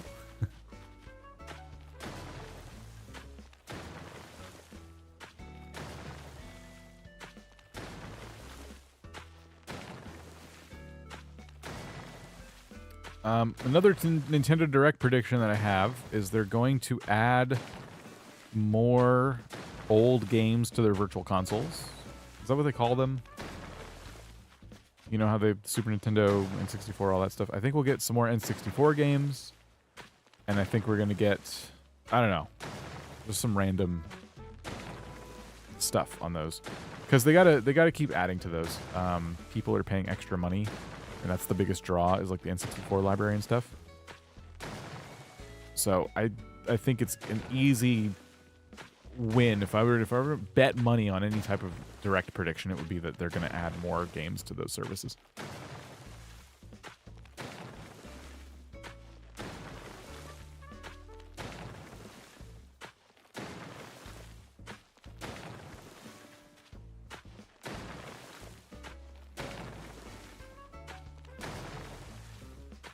They added the Mega Man games.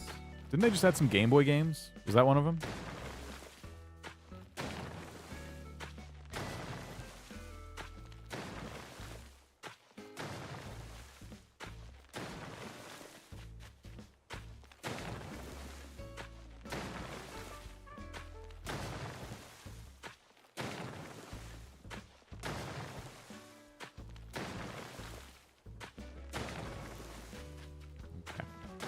Won't take long to get rid of these lines in the cliff top here. Then we can continue getting rid of the big mountain.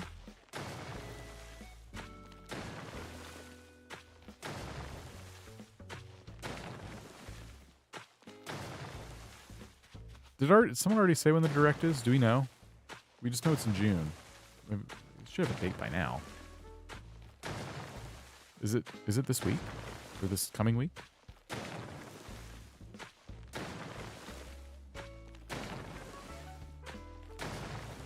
Sorry if that was answered earlier.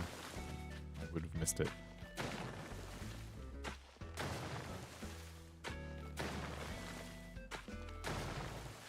Good morning, Coffee and Demolition Dan. Lovely start to my day. Linda, how's it going?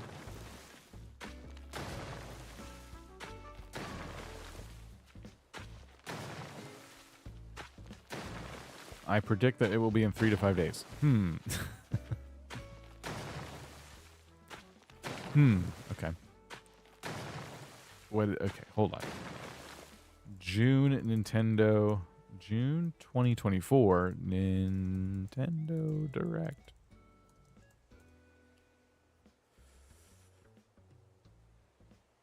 Everything we know so far. This was all back in May. Where to watch?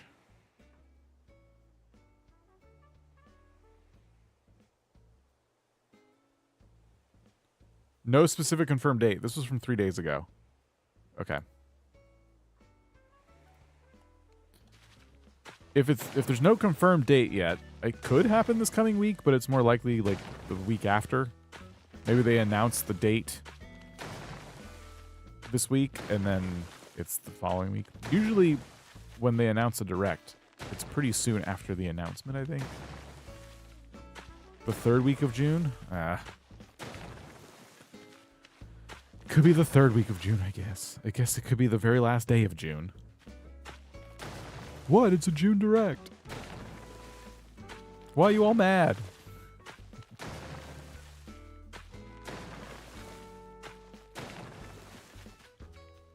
You're gonna watch the wholesome direct today. Oh, there's something today. I'll probably just catch up on it afterwards.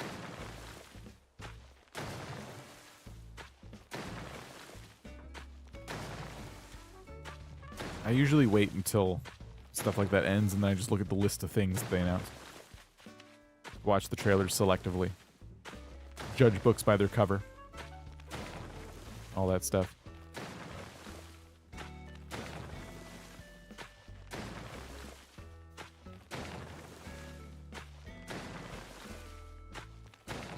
It's Saturday, right? They're doing a wholesome direct on a Saturday?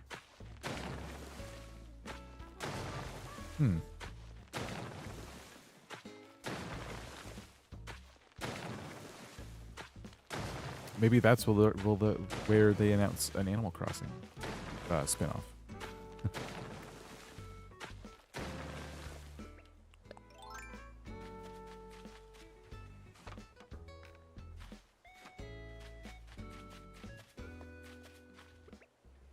All right.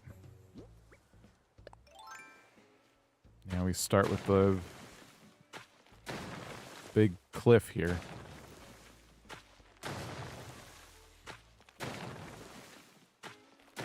I think this is 70 plus cozy games, which I know you'll be excited about. Well, are you excited about it? The way you just wrote out cozy, it doesn't seem like you're very excited about it.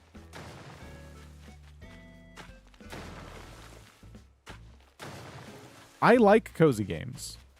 Don't get me wrong. What I've come to learn about myself is that I don't necessarily want every single game I play to only be cozy. Like, it can have elements that could, like Stardew Valley is a good example, because you have the caves, you can go and fight monsters and stuff. Like, there's more to it than just cozy farming simulator. But there's some games that come out that just they try to only have cozy vibes, and everyone's definition is similar but different. You know, Animal Crossing is like, no, Stardew's like a cozy game, but there's some violence in it. People don't like the clock, how quick it moves, all that stuff. So there's some arguments against it being a full-on cozy experience. Meanwhile, there's other games that give you literally like no friction whatsoever. But then it makes me feel like, well, I'm missing the challenge element. Don't they have an investors meeting this month? I think it's before that. Are you going to continue Echoes of the Plum Grove? I want to. I just keep starting too many things and I'm not able to finish them. But it's a fantastic game. That is a fantastic game. You're excited? Okay. I'm thinking it will be Tuesday or Wednesday, since those are the days that would used to be E3. Okay. Yeah, usually directs fall on like a Tuesday or something. Nintendo's being Nintendo. Nintendo will definitely avoid having a direct the same day as any other event.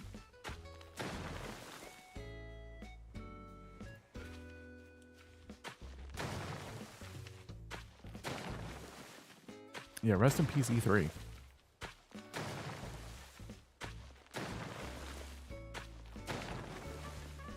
I always had like a lot of friends that looked forward to E3. Every year it was like maximum 3 announcements that I would be really hyped for.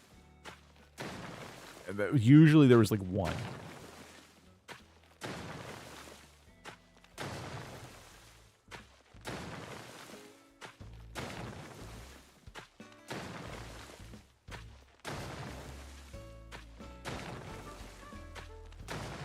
I wish it was always the same day, though. Yeah, they do like to wave the directs over our head. Big juicy steak.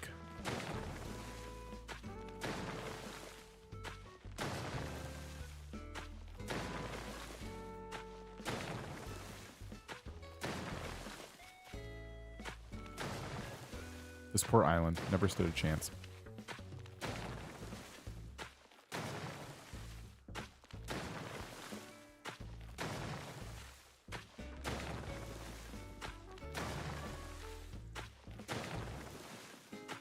Makes no sense.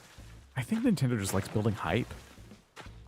I don't know if that's a good or bad marketing tactic. I just think they love building up hype, you know. Nintendo is like if the McRib was its own company.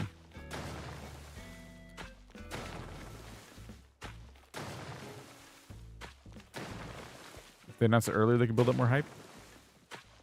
I guess. I'm not saying they're good at it. I think they just like doing it. I've learned not to get too hyped about any direct just because Animal Crossing is my number 1, 2, and 3 Nintendo franchise. And there's not a lot of other stuff Nintendo could announce that'll get me really, really, really hyped. I'm not even that hyped about Pokemon games, to be honest. But Legends Arceus was easily my favorite Pokemon game of all time, and the fact they're doing another Legends game gets me very excited. So it's that is something I'd be hyped for and learning more about, and Animal Crossing is. But yeah, I don't know. I'm particular. I only genuinely put a lot of hours into a few things. I'm very particular. Like RuneScape. It's just one of my all-time favorite games that I always come back to. And on this account right here, I have 55 days and 19 minutes. That's, you know, if you were playing nonstop, that's how much I have in this game. It's a lot.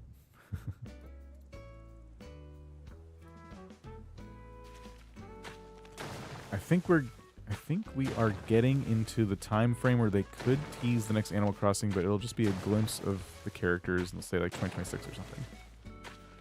People would freak out. People would absolutely freak out.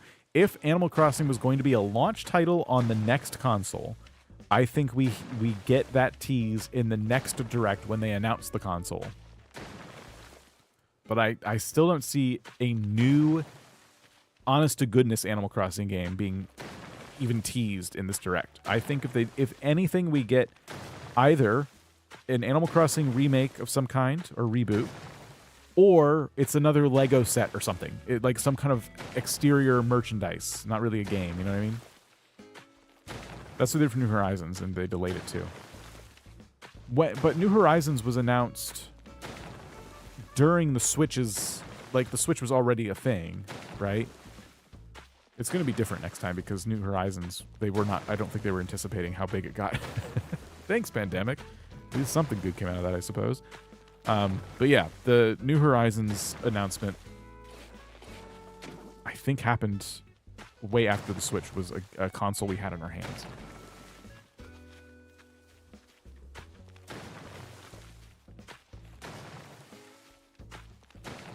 I don't think the next Animal Crossing game is a launch title. I think it's like a year 2 thing. They've been collaborating with Lego and pushed the pendulum of sets, so I expect to see more of the same. Hope it's a launch game, but I have my doubts. Morning, Stargazing.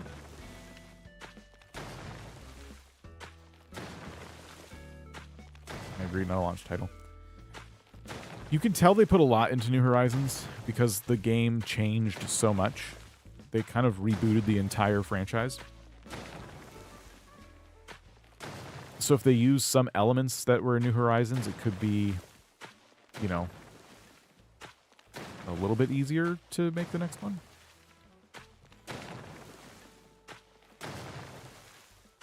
I don't know. I don't know nothing. I hope we don't have to wait too long. The wait between New Leaf and New Horizons was, as an Animal Crossing fan, completely unacceptable. I don't want that again. Zelda fans get new games like all the time. It's just not fair. They get remakes and new Zelda games just a lot. The next Animal Crossing game isn't released at launch. Will anyone else delay purchasing the new Switch? I just need to see some stuff that I want to play, and I'll buy it. Oh, Kirby fans. Yeah, that's... What else? What other ones? What's that old Super Nintendo game that everyone loves? and they've just ignored for the longest time. Ness is the star of it. Earthbound.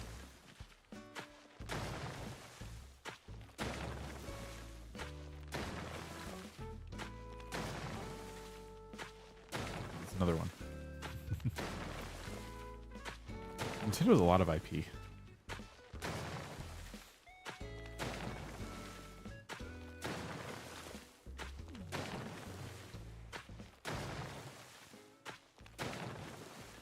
Okay, we are getting somewhere. You think it won't be teased until the hype of the new system dies down? I'm sure at Nintendo HQ they have it all mapped out. They know exactly when they're going to announce everything they're going to announce. Maybe they don't know the exact dates things will be finished because game development can be a little unpredictable. But I'm certain they have everything mapped out.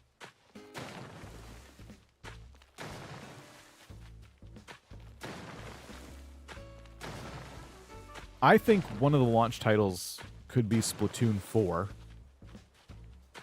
I think that's entirely possible.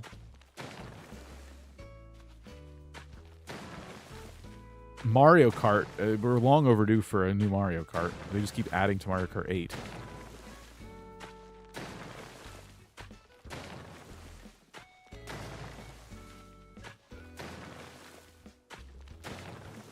And 8 is cool. I kind of want more out of Mario Kart.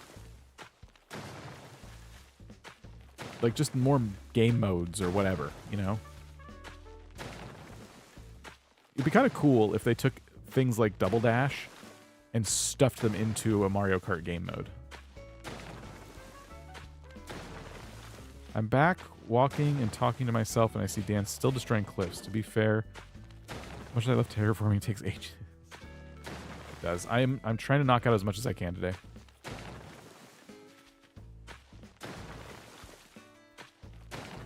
I am starting to gas out a little bit, though. But now I'm starting to see the light at the end of the tunnel. A track building feature would be incredible. That would be very game-changing, for sure. Game-changing, groundbreaking.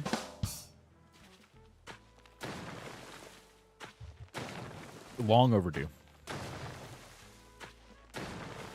Oh, could you imagine Mario Kart 9? They do their normal Mario Kart thing, and they add a track editor, and you can upload tracks like Mario Maker, but Mario Kart. That seems like obvious, actually. Now that we're talking about it, that feels like just what they're going to do. That doesn't feel like a theoretical thing. It feels like what they're actively working on. It would explain why it's been so long since we've gotten a new Mario Kart game.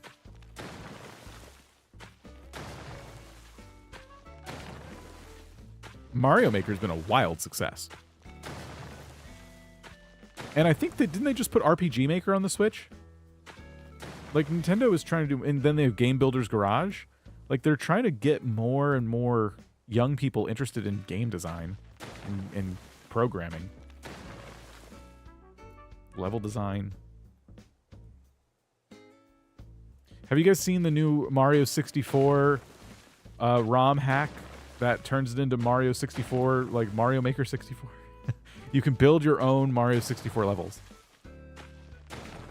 Super Mario Maker 2, I was expecting to be editing in 3D. Maybe it'll be the next Mario Maker? Oh, probably. Or you could play Mario Maker 64.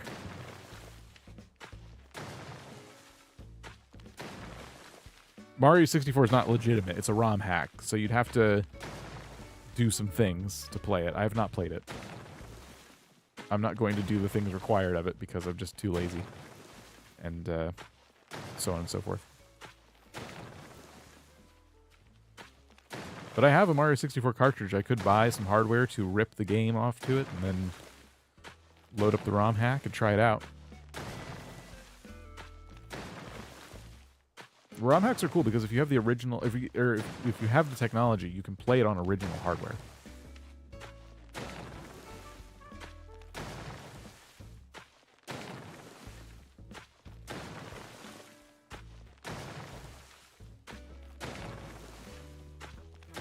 When we started this, the shadow of the cliffs was perfectly like fitting into this little aisle here. Like the edge of the shadow is touching the next cliff. And now we've been doing this for so long. The shadows are going away. Yeah, they need to feed us something. We need something.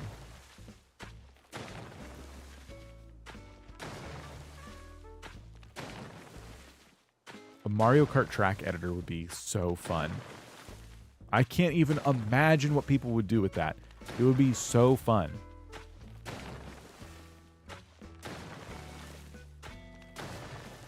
There's a game I used to play. What was it called? Test Drive 2, I think. It was like an open world racing game. And it was, if you like cars, it's really fun because they have a lot of like, you know, actual cars in it. But what I loved about it is how you're in your car and you're driving around and you can like drive to a dealership and you can look at the cars they have for sale.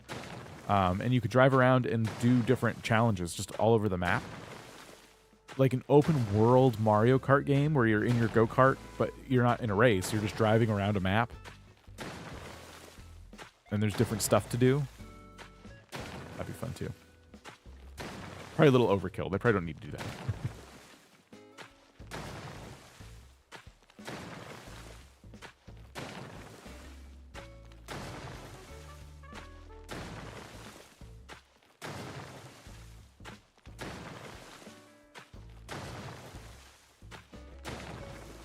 I think the Direct will have something in it that's kind of cool. I don't know if they would do an entire Nintendo Direct where... Okay, well... Let me be careful here. I don't think Nintendo would bother doing a Direct if they didn't have something neat to show everybody. I know there'll be plenty of people who watch, maybe myself included, who watch the entire thing and feel completely underwhelmed. But there's always some fan base in the Nintendo universe that gets something. You know? There's always somebody who wins.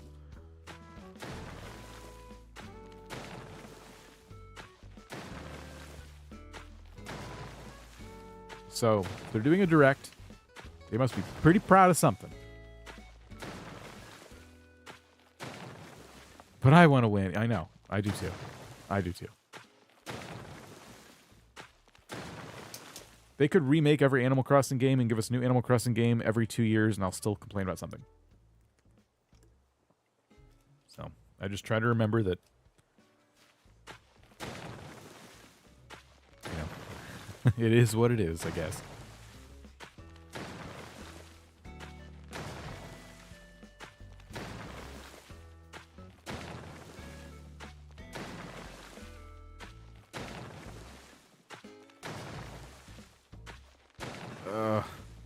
Come on.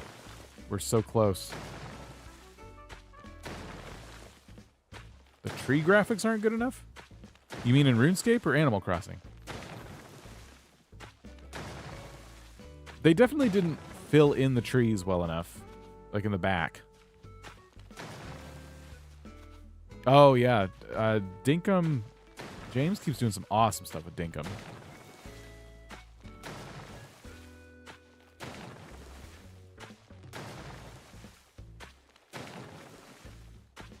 That new Dinkum update has been a lot of fun.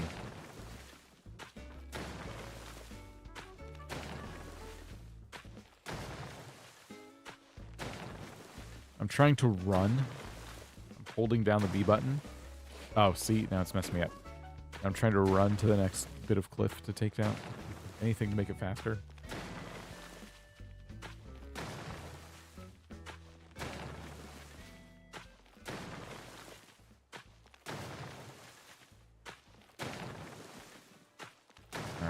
So the back cliffs, which was the biggest amount of cliffs we had, pretty much gone now.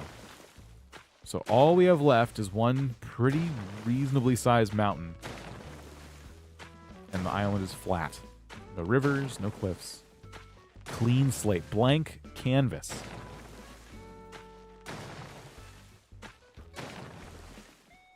Which I'm very excited about.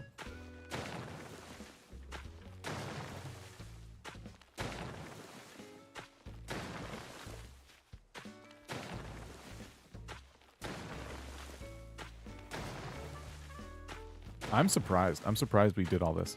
How long have we been streaming? 2 hours and 20 minutes. And the first 20 minutes are probably spent getting the points we needed to unlock the terraforming tool. So in about 2 hours, we took out the entire back half of the island.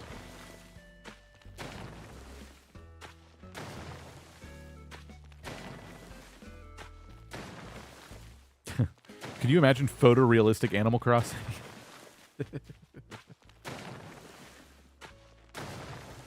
I guess go ahead and use an AI image generator. You don't have to imagine photorealistic Animal Crossing. You can just try and... Ugh. It'd be nightmares. All right. Cool. Let's look at the map. Okay, that cliff is a bit larger than I was thinking, but it's still... Look at that, though. We're so close. No, thank you.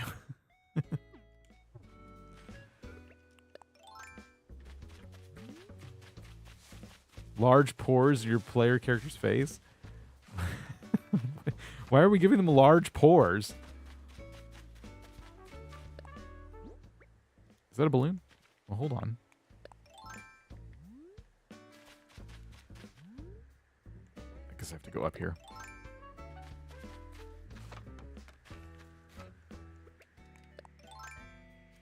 Oh. Okay, hold on. There it is.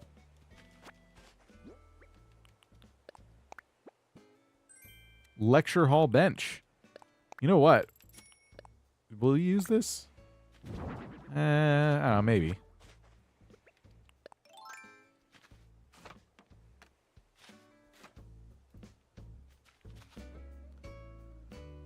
Who would have large pores? Photorealistic Animal Crossing. I guess. I'd still play it, but yeah, I would be very uncomfortable. My whole channel would just be guy complains about photorealistic Animal Crossing. I have large pores and I'm proud. There's nothing wrong with having large pores. Maybe it's just a feature in the character editor rather than just a default. I probably also have large pores. I don't really think about it too much. Or ever. I stink and I'm proud. So, I guess you could make the character editor also have like an option for body odor.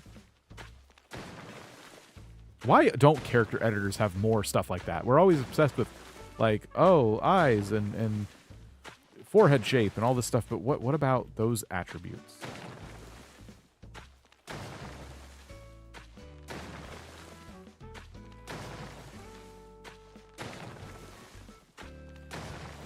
Never does laundry. That could be one.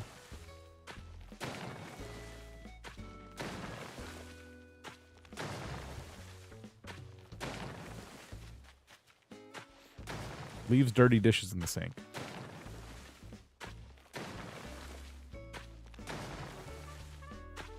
Keeps the bugs that that the dirty dishes generate as pets. Dude, that's the kind of character editor I want to play with.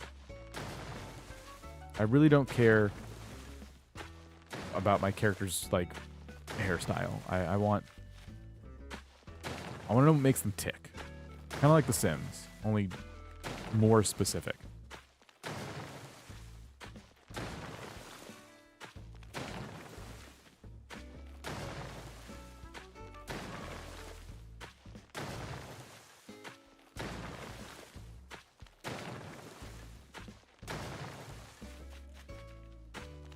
Gosh.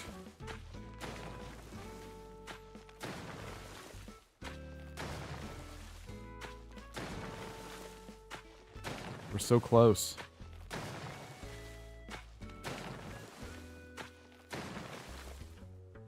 We're so close to creating our perfectly flat Earth Animal Crossing island.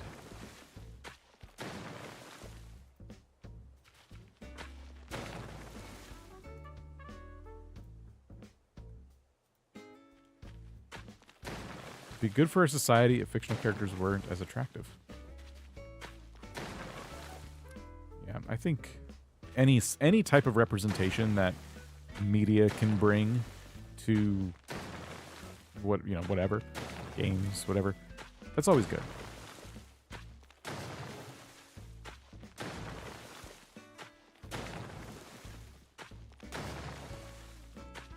attractiveness is subjective anyway, but I know what you mean.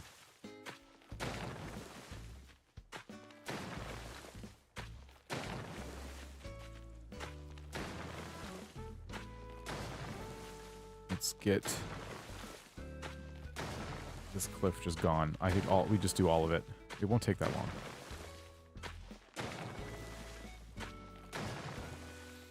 I would like an Animal Crossing endangered species. Ah, yeah. Or what if they went prehistoric? We just had like dinosaur villagers, you know, all different types. And what would Blathers collect instead of fossils? I've opened up a can of worms with the suggestion. What would go in the museum? Maybe just coffins, because the dinosaurs will be dying, and so they'll become fossils, and so they'll just do all the burials at the museum. Human teeth. Why would... No, we're no humans yet. Maybe just you. You pop there in a time machine, and all the villagers are like, oh, hey. They're all dinosaurs, and different species like that. Cassorays? Well, okay, fine. But, like, what about dinosaurs? We do have dodos. Yeah, that's true. Yeah, there's some endangered species, I suppose. There is a dragon. There's Drago, the dragon. What about that? What about, fantasy creatures? There's got to be enough fantasy species out there by now with all the different, you know, novels and stuff that have been written to like fill up an Animal Crossing roster. Dodos are extinct. Bigfoot? Yeah, the cryptids and fantasy characters and it's just starting to sound like a nightmare.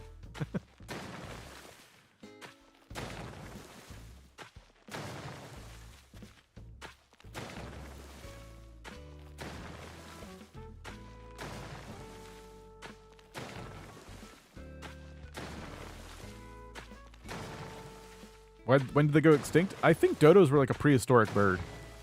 I think they've been extinct for a very long time. I don't know. You can probably look it up. I'm definitely not the authority on anything educational like that.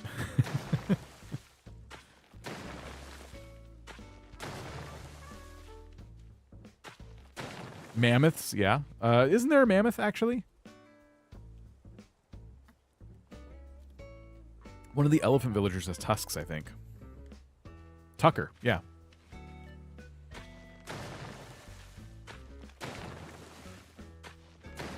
After the Dutch landed by they became sick after the Dutch landed by them.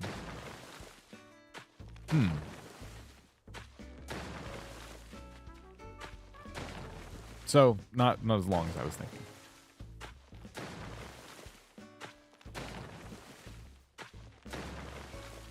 So, yeah, Orville and Wilbur. That's it. Protect them.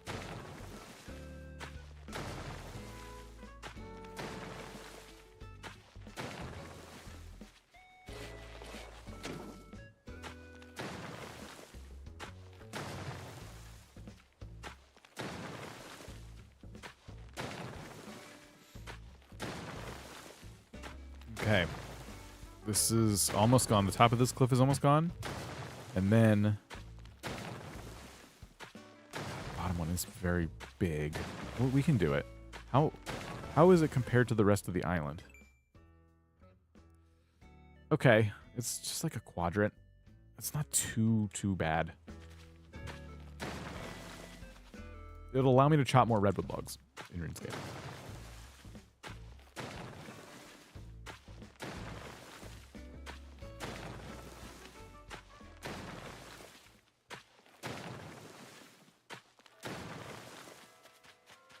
Any weeds or anything up here? Are we good?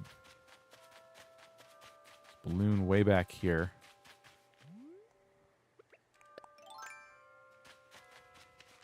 Oops.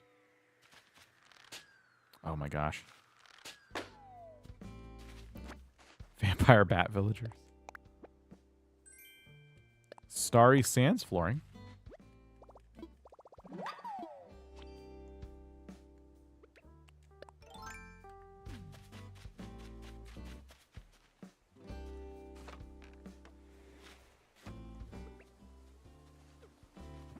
Okay. Forgetting all the controls.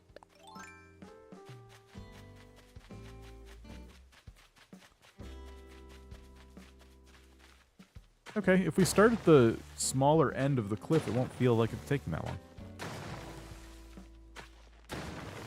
New collab villagers. I thought they were going to do so much more. Like, Sanrio stuff was exciting for me because I thought, oh wow, they're gonna keep releasing amiibos that collaborate with other games. That's so smart. And then they just didn't do it.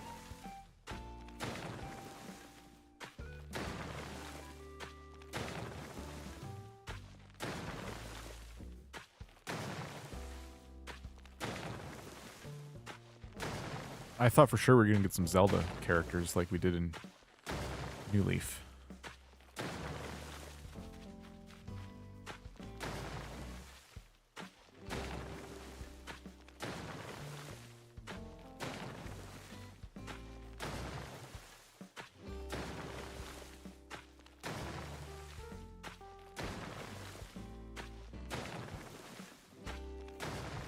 I don't know if have I ever flattened a whole island before?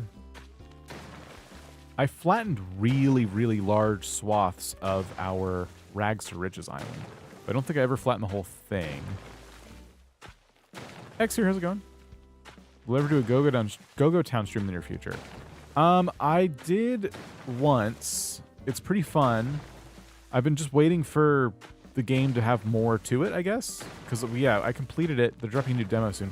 I completed the demo on stream and thought, oh, this is cool, you know. So I guess the fact they're doing another demo makes me feel like that's neat, but I want to see the game release like more in a more finished state, I guess, like early access. You have pets.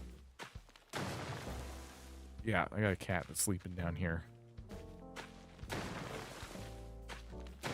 So I don't know. I'm gonna wait. I think just because there's so many games to play. But Go-Go Town is cool. I like the feel a lot.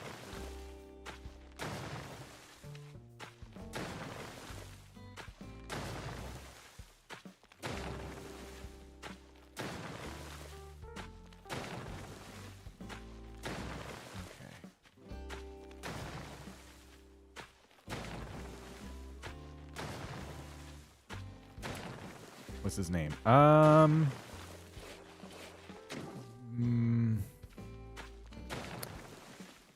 Quiet right now, but I don't trust. Turbo Nut Job the 5th.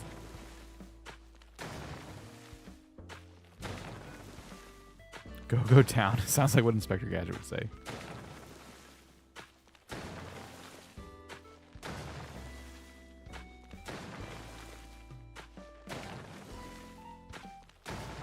Liar. Turbo Nutjob the 5th is the real, actual name. Yep. Not something I just made up. I was just trying to read the name tag, that's all.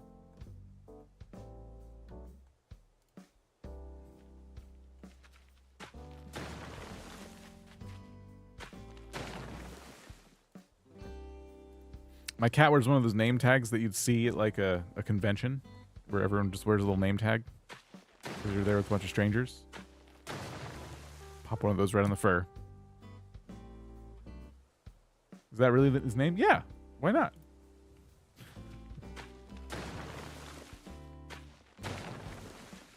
Can't believe everyone thinks I'm making this up.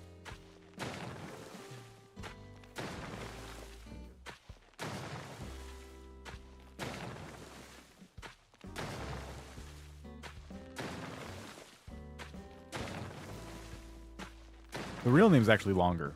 It's Professor Turbo Nutjob the 5th, Esquire.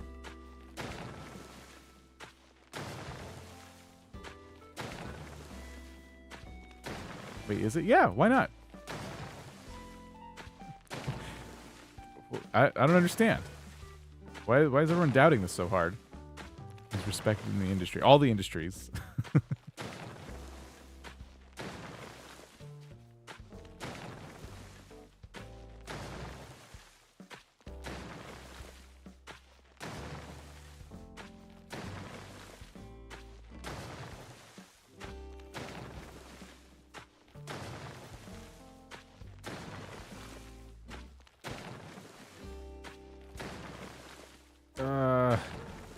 How much longer?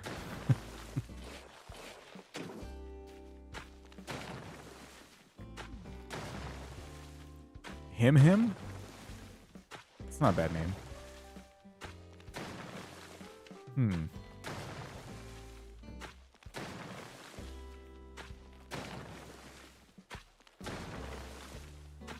Men really be naming their cats anything. Well, they don't know the difference.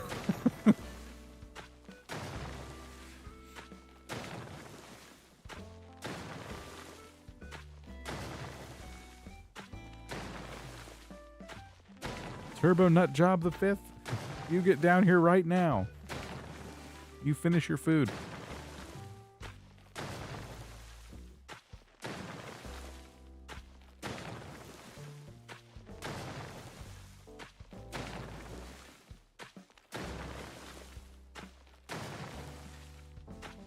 How many logs do we have left? 826. We're so close. How many is that? So over 400 logs today? Dang. Your dog's name is Ender Dragon 97. Your dog's name is fantastic.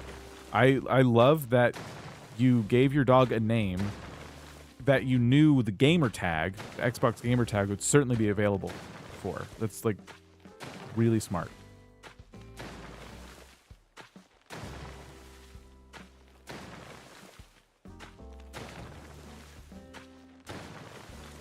Underscore 97. Yeah, sorry. Yeah, that's of course.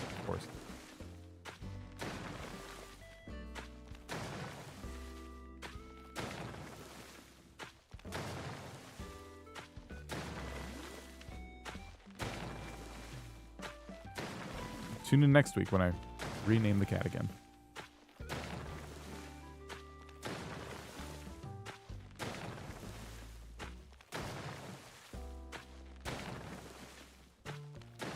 Okay. We're almost done. We're almost out of this. Aren't we? Yeah. Yeah.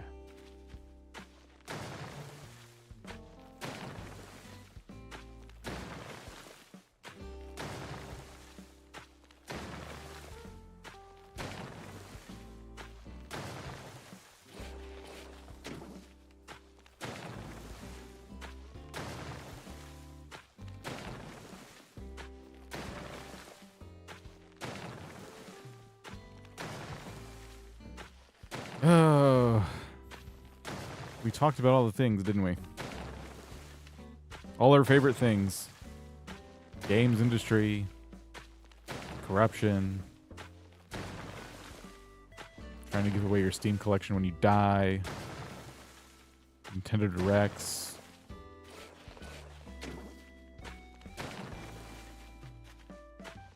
Mario Kart. If Nintendo released Animal Crossing 3.0, oh, the new Horizons 3.0 update, and the only new feature was flatten, I wouldn't be mad about it. Yes. Food? Food's annoying.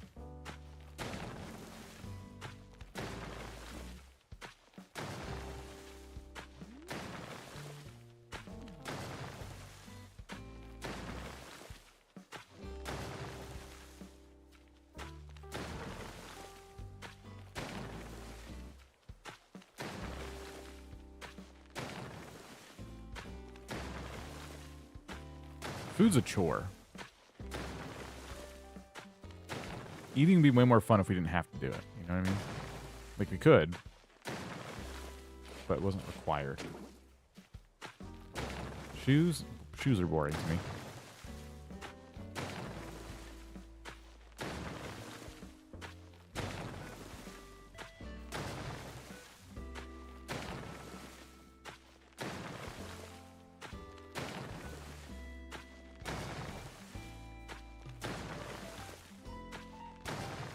Potlucks? That's like talking about food, only the worst kind. I don't love cooking, but I love the end result. It depends, I guess, on how good I was at cooking, I suppose. How long till 99 wood cutting? We are 813 logs away. So, a while. But not too bad. It says I'm cutting 442 logs an hour, give or take. So, 2 hours? We won't be doing it today, but probably by the next stream. We'll have to do something fun for it.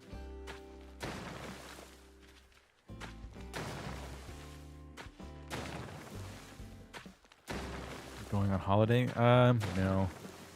Food's only phone you have something you're addicted to. Yeah. Yeah. I don't mind cooking, but I often hurt too much to do it. I prefer making quick meals. I really, yeah, I just keep myself busy pretty much at all times. So when I have to cook a meal, it's just one of those things where I don't want, there's never a time where I want to cook a meal. Like after the stream day, I gotta cook a meal. In fact, because I've gassed out a long time ago on terraforming Animal Crossing, but finishing this cliff, even though I'm hungry, like very hungry, finishing this cliff means that's less time I'm having to spend cooking a meal at this moment. So I could just do this instead of cook. Just wait until my body can't take it anymore, you know? Which is don't do, because that's not healthy. But that's where I'm at right now. Order food. You gotta order food. You gotta worry about getting ripped off. Katie J, how's it going? I did cooking on Thursday. Kept slipping on the floor. Oh my gosh. I said to the floor, please, not when there's chicken on a frying pan. And get this, the floor. Oh man. What am I gonna cook? Oh, I don't know. Chicken? Probably a chicken. Isn't it funny when you say chicken, you're going to imagine one thing. But if I say a chicken, now you're imagining something way different.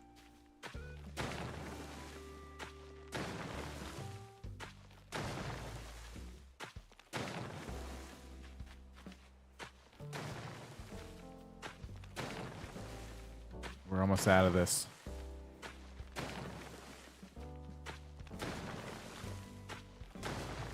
You're almost out of this.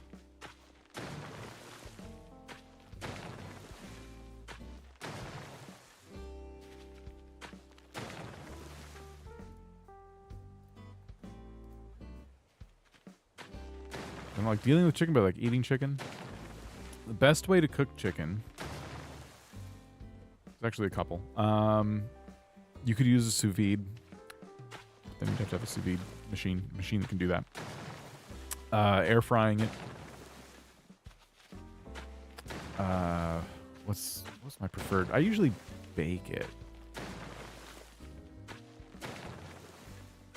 If you bake chicken breasts at, well, I guess it depends on your oven, but a non-convection oven, 400 degrees for 40 minutes, it comes out pretty much perfect every time.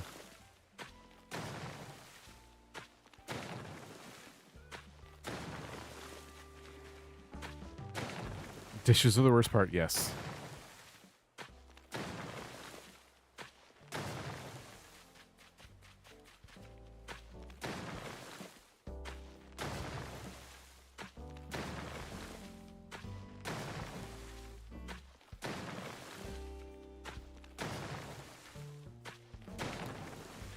Okay. Oh, we're getting this done.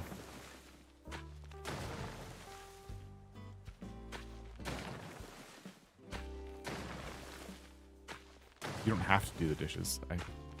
I suppose technically you don't have to do the dishes, but have you ever tried to cook food and you still haven't put away your dishes yet?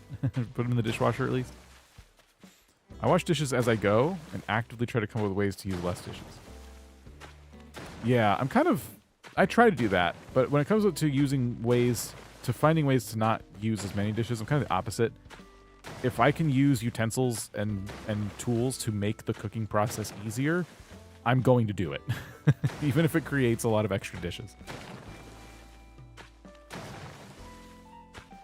I think for me, unloading the dishwasher is the real problem, because I'll tend to the way my life is structured. Usually, what ends up happening is my dishwasher fills up throughout the day, and then I run it at night, and then I get up in the morning, and what's the first thing I should do? Probably empty the dishwasher well before I'm ready to cook. But I don't do that. I wait until I have to cook, and then I'm like, oh my gosh, everything's in the dishwasher still. And so then you're like, well, I have a couple things. And so you grab a different pan than you wouldn't normally use, and you just start cooking because you know, bend down the dishwasher, everything else is right here.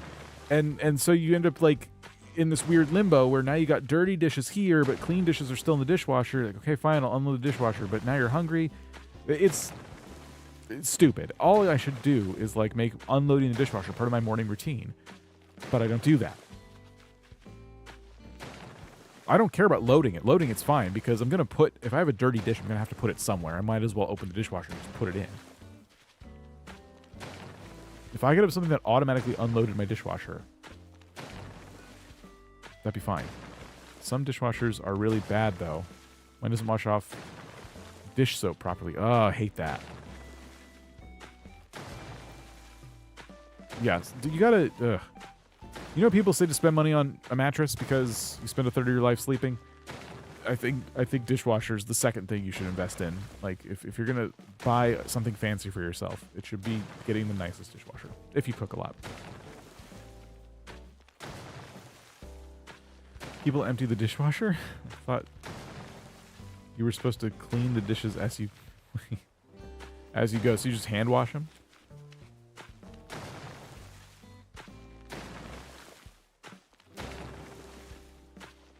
Yeah, putting dishes away and then folding clothes.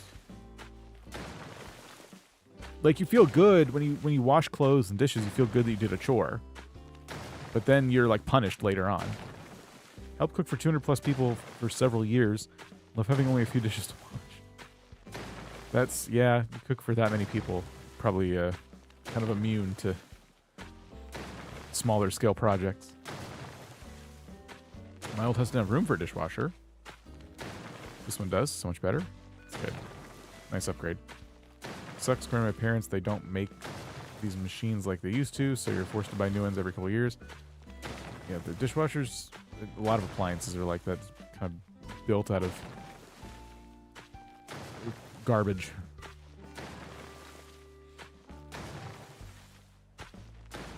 Pull clean dishes out of the dishwasher, basically using the cabinet. The dishwasher, wait, the dishwasher as a cabinet? Oh. Yeah. Okay, you could do that. But then what do you do if you have some dirty dishes and there's still clean dishes in the cabinet? Then what? You just rewash clean dishes? Or you can send them to space. That's the... Science needs to get on that.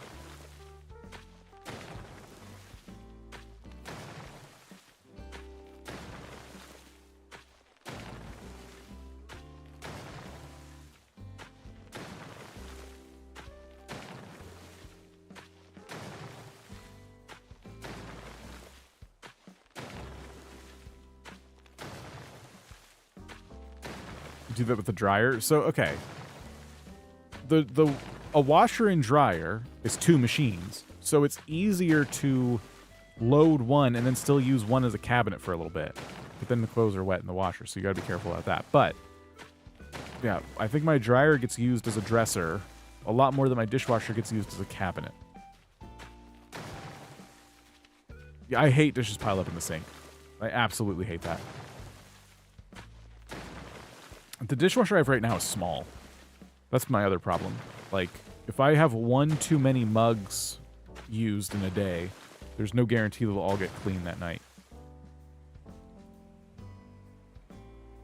I remember growing up, we had a pretty big dishwasher. I just don't remember dishwashers being as small as the one I have. It's very small.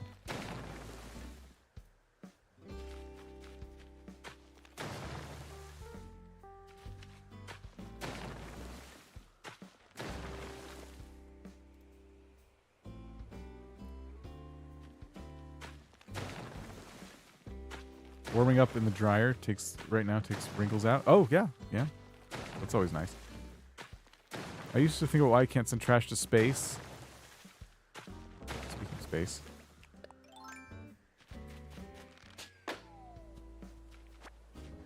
Instead of letting it pollute the earth, I still don't know if it's possible. It's probably not a good thing to do. It's also, I imagine, it would be very expensive. Like, the amount of energy it takes to get a ship into space is a lot. And then filling it with trash too, like all that weight matters a lot, right? So if we were just regularly sending trash to space, we'd probably have some other issues. Wasn't that like a, what was it? Like Futurama, or there was some cartoon that, it was probably Futurama, where a giant trash meteor was headed towards Earth because at some point they decided, oh, we could just send all this to space. And so they sent a big ball of trash to space. And then it ended up on a trajectory where it was coming back to Earth and it was going to destroy the planet or something. That was definitely, in some cartoon, a plot point. Can't remember which one's. Probably Futurama. That was Futurama. Trash meteor. Yeah.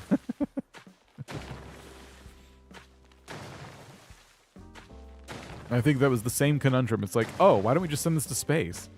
There's lots of room up there. Hi.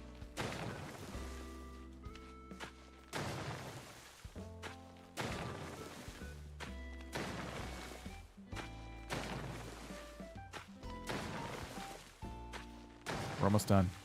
We are almost done.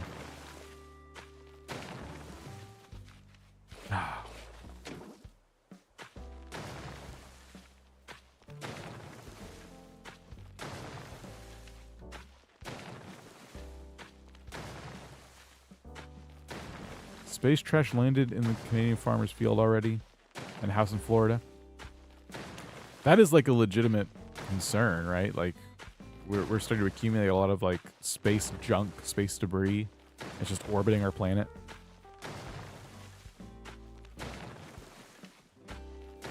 We should have evolved more since the 50s. Like, physically? I think evolution takes a little bit longer than that. We seem to be evolving backwards.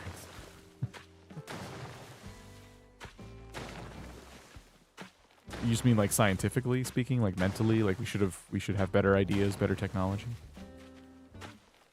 Yeah, I think about that sometimes.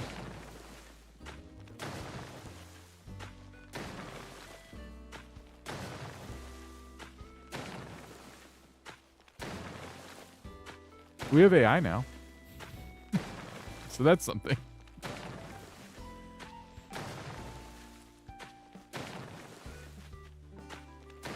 Adrian, how's it going?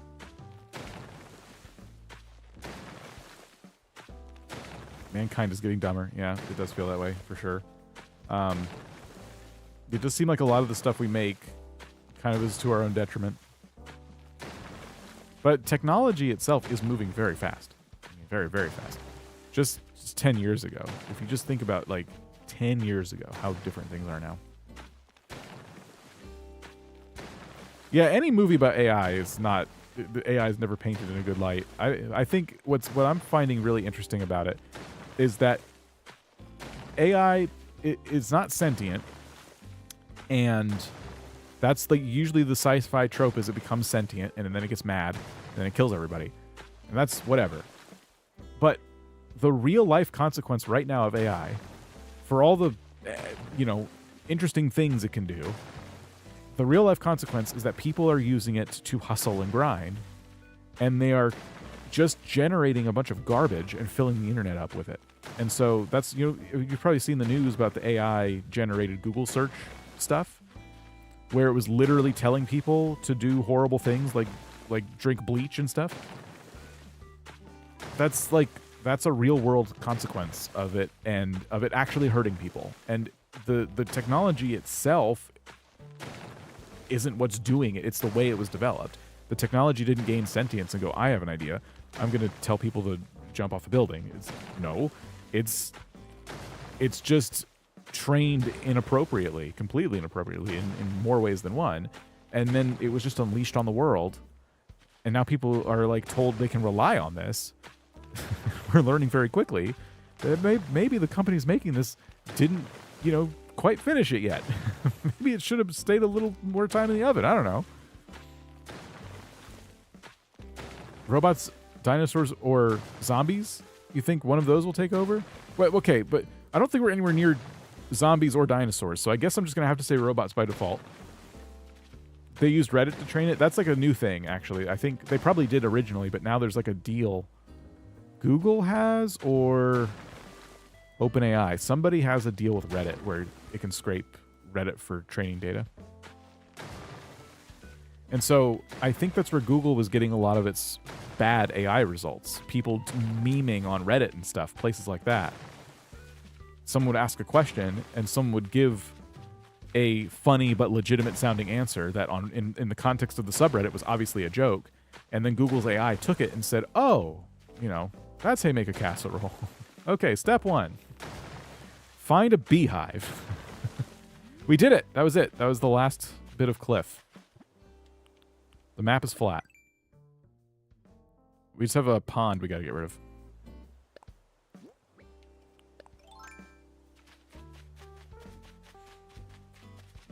Whew, wow. That took forever. Oh my gosh, there's so many balloons.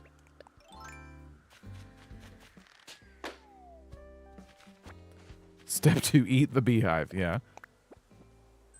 Summer shell rug. Okay.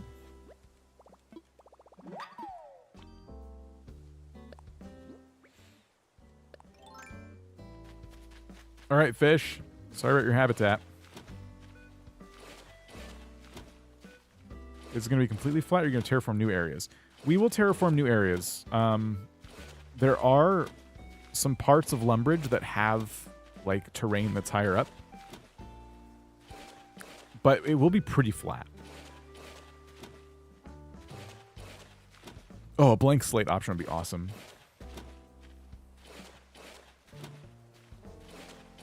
It would be cool if in an Animal Crossing way to do this could be that you ask Tom Nook to have people come and do the construction for you. And maybe it takes 3 real-life days if you want to flatten a whole island. Like, depending on how big the project is, it takes a certain amount of days. Just like building your house takes like 1 night.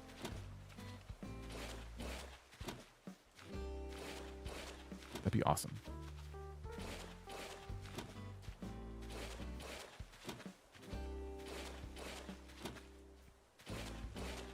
Army of Lloyds.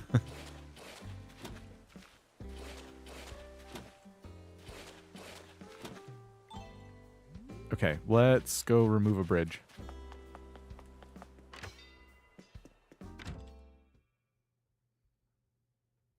I think it's just 10K to remove the bridge.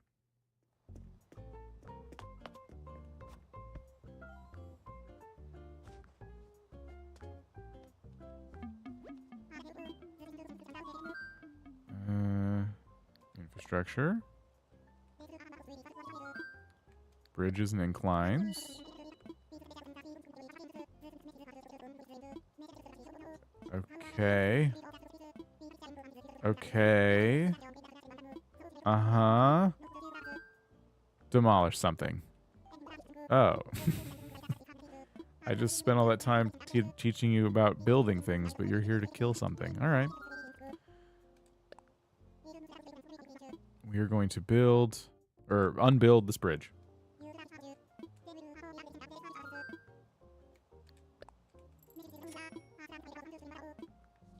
Neat.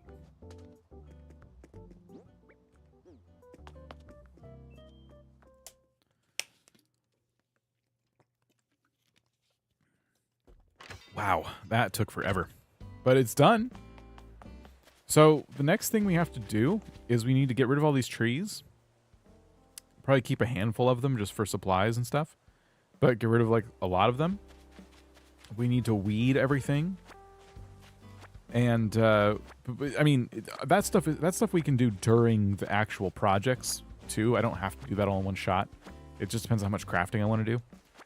Because I might want a lot of different types of wood and stuff like that, so that might be worth it. But in any case, yeah, we get rid of all these trees and everything, and then we should be clear to do whatever we need to do.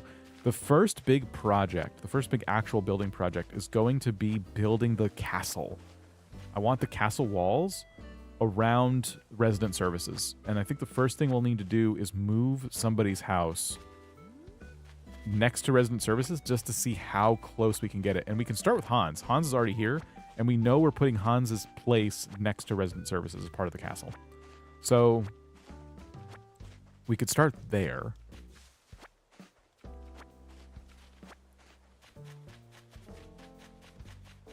Yeah. What color variant for the castle walls? We're going to go with the classic, like, gray brick. Because we need to mimic the castle, the Lumbridge castle. And that is what it would look like. If we look at the map, let me just get my logs all set here. If we look at the map and we pull up Lumbridge, you'll notice that the castle itself does have a wider back end when it comes to the walls around where we're going to see where resident services is and how the castle's right over it. So we're going to put a house on either side. We're going to put Lionel and Hans on either side because Lionel's going to be playing the Duke and Hans is playing Hans. They're both characters. So they're both characters in the game. So we're going to put their houses there as part of the castle build.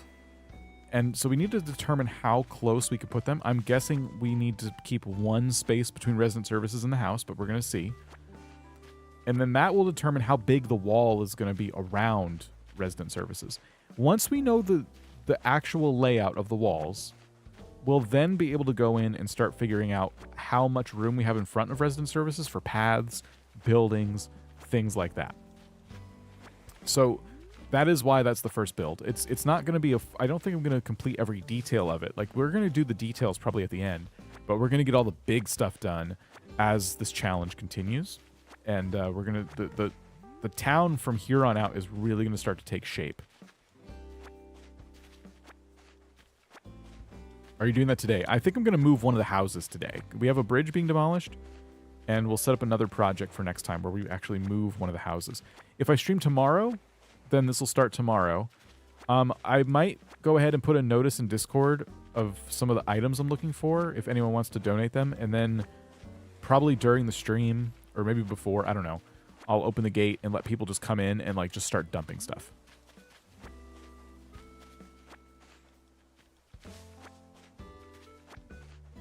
I have a baby shower. Oh, nice, Katie. Well, enjoy. Have a good time. And thanks for hanging out. Trying to recreate Animal Crossing Island in Minecraft. It's so tiring. That's a fun project, though. That's really cool.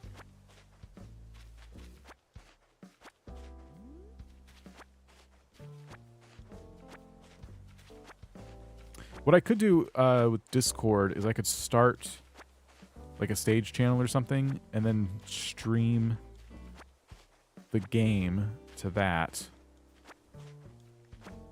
And everyone would know that that was the time to like come in and like donate stuff if they want to. And I don't, if nobody does, that's on me. I can figure out what to do next. But a lot of people have offered. Is there a faster way to get rid of weeds?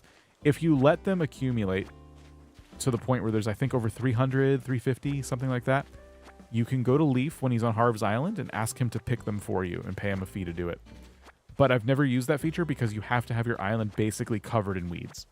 And it's a lot of weeds. It's a very stupid feature because locking it behind needing so many weeds makes it so you just never... I don't know if anyone's ever gotten to use it, honestly.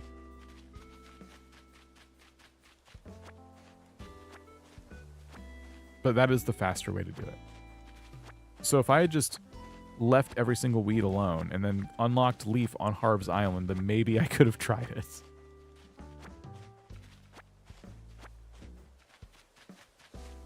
That could be an interesting speedrun. Leaf removes all your weeds speedrun.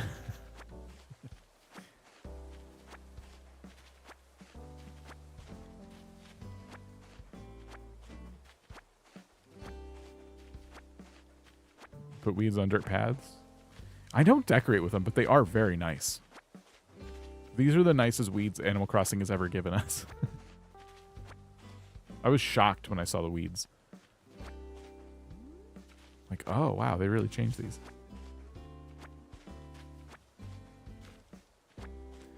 I didn't pick any weeds when I restarted, unlocked him, and had him do it. That's okay. So someone actually got to do it.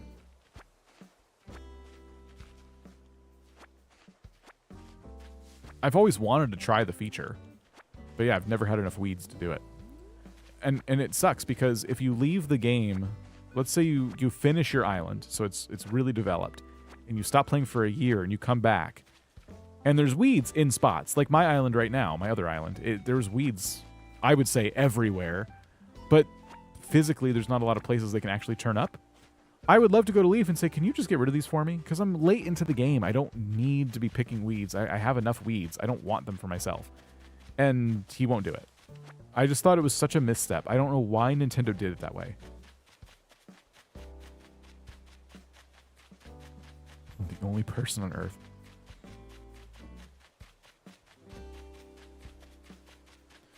But the second easiest way is to just listen to an audiobook or something and clear your island by hand.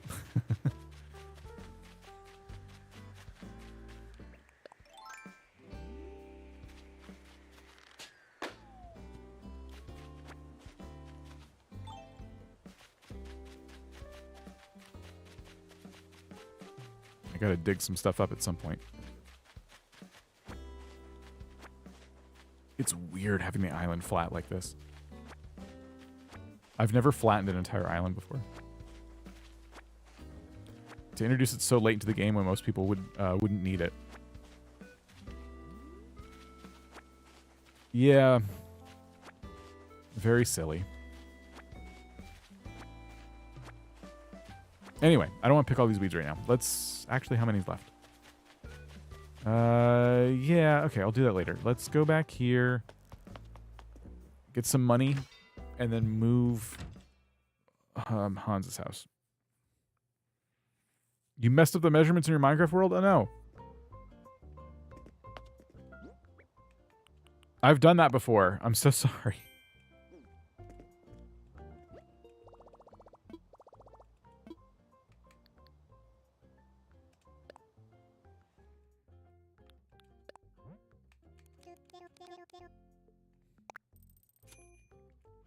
Okay, I'm gonna move the house.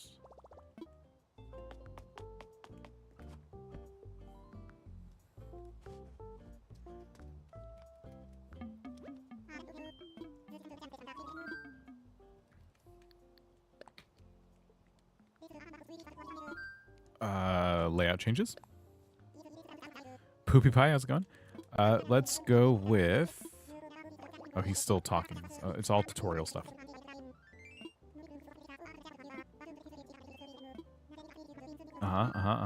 Relocation. An island home. And... Hans. Nice, 10,000 bells. I was so glad when they lowered the price of this. Makes it way more accessible early on.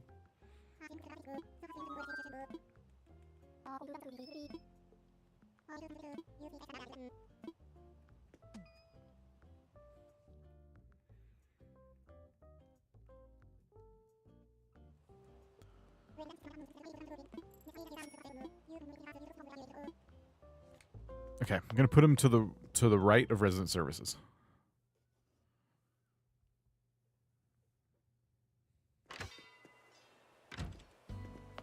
We're gonna get rid of this tree.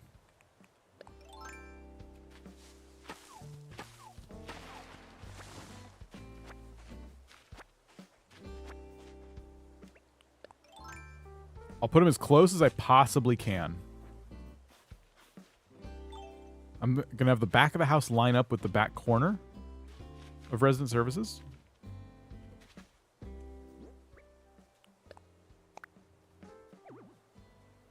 Too close. Okay.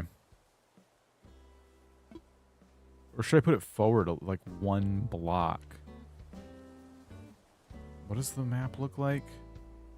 They're actually, if I were to mimic the little towers on either side, it'd actually be one step back, but I don't want to do that.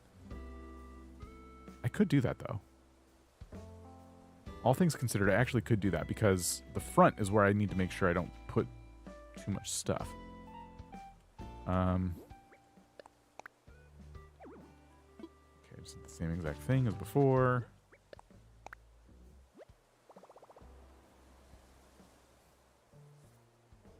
It would make the walls on both sides, well, they're going to be as wide as I can't.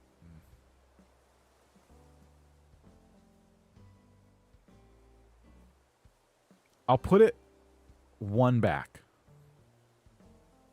Will I live to regret that? I wish I could put it closer to resident services is my biggest regret. It doesn't, however far back the houses go, doesn't matter. I have plenty of room behind resident services. So if we're trying to mimic Lumbridge Castle and the little turrets on either side, I guess, these are probably fine.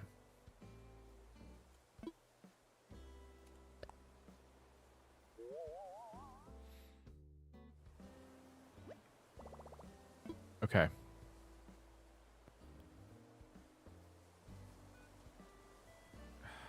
Do we want to do it this way? We can always move it later, but we have to move it twice if we move it again, because I got to get it. If I want to put it one down, I got to put it to the side and then pull it down.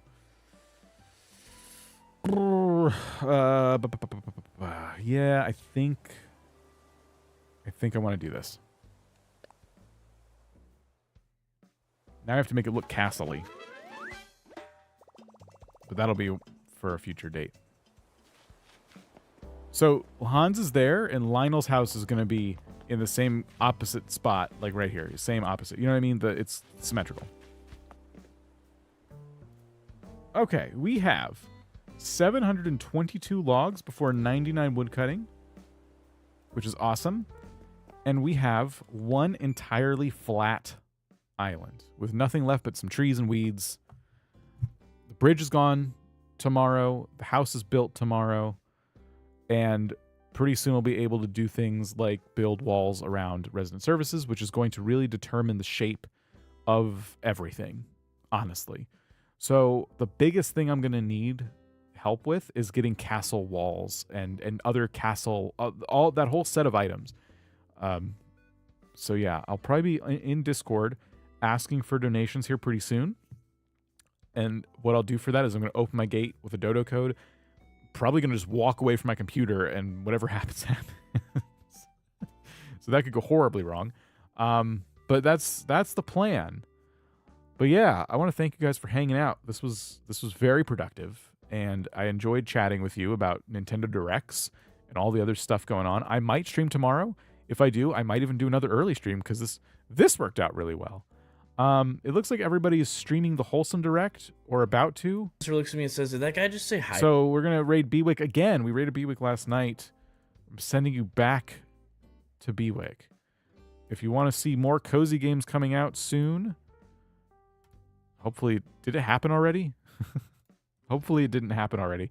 Go hang out over there.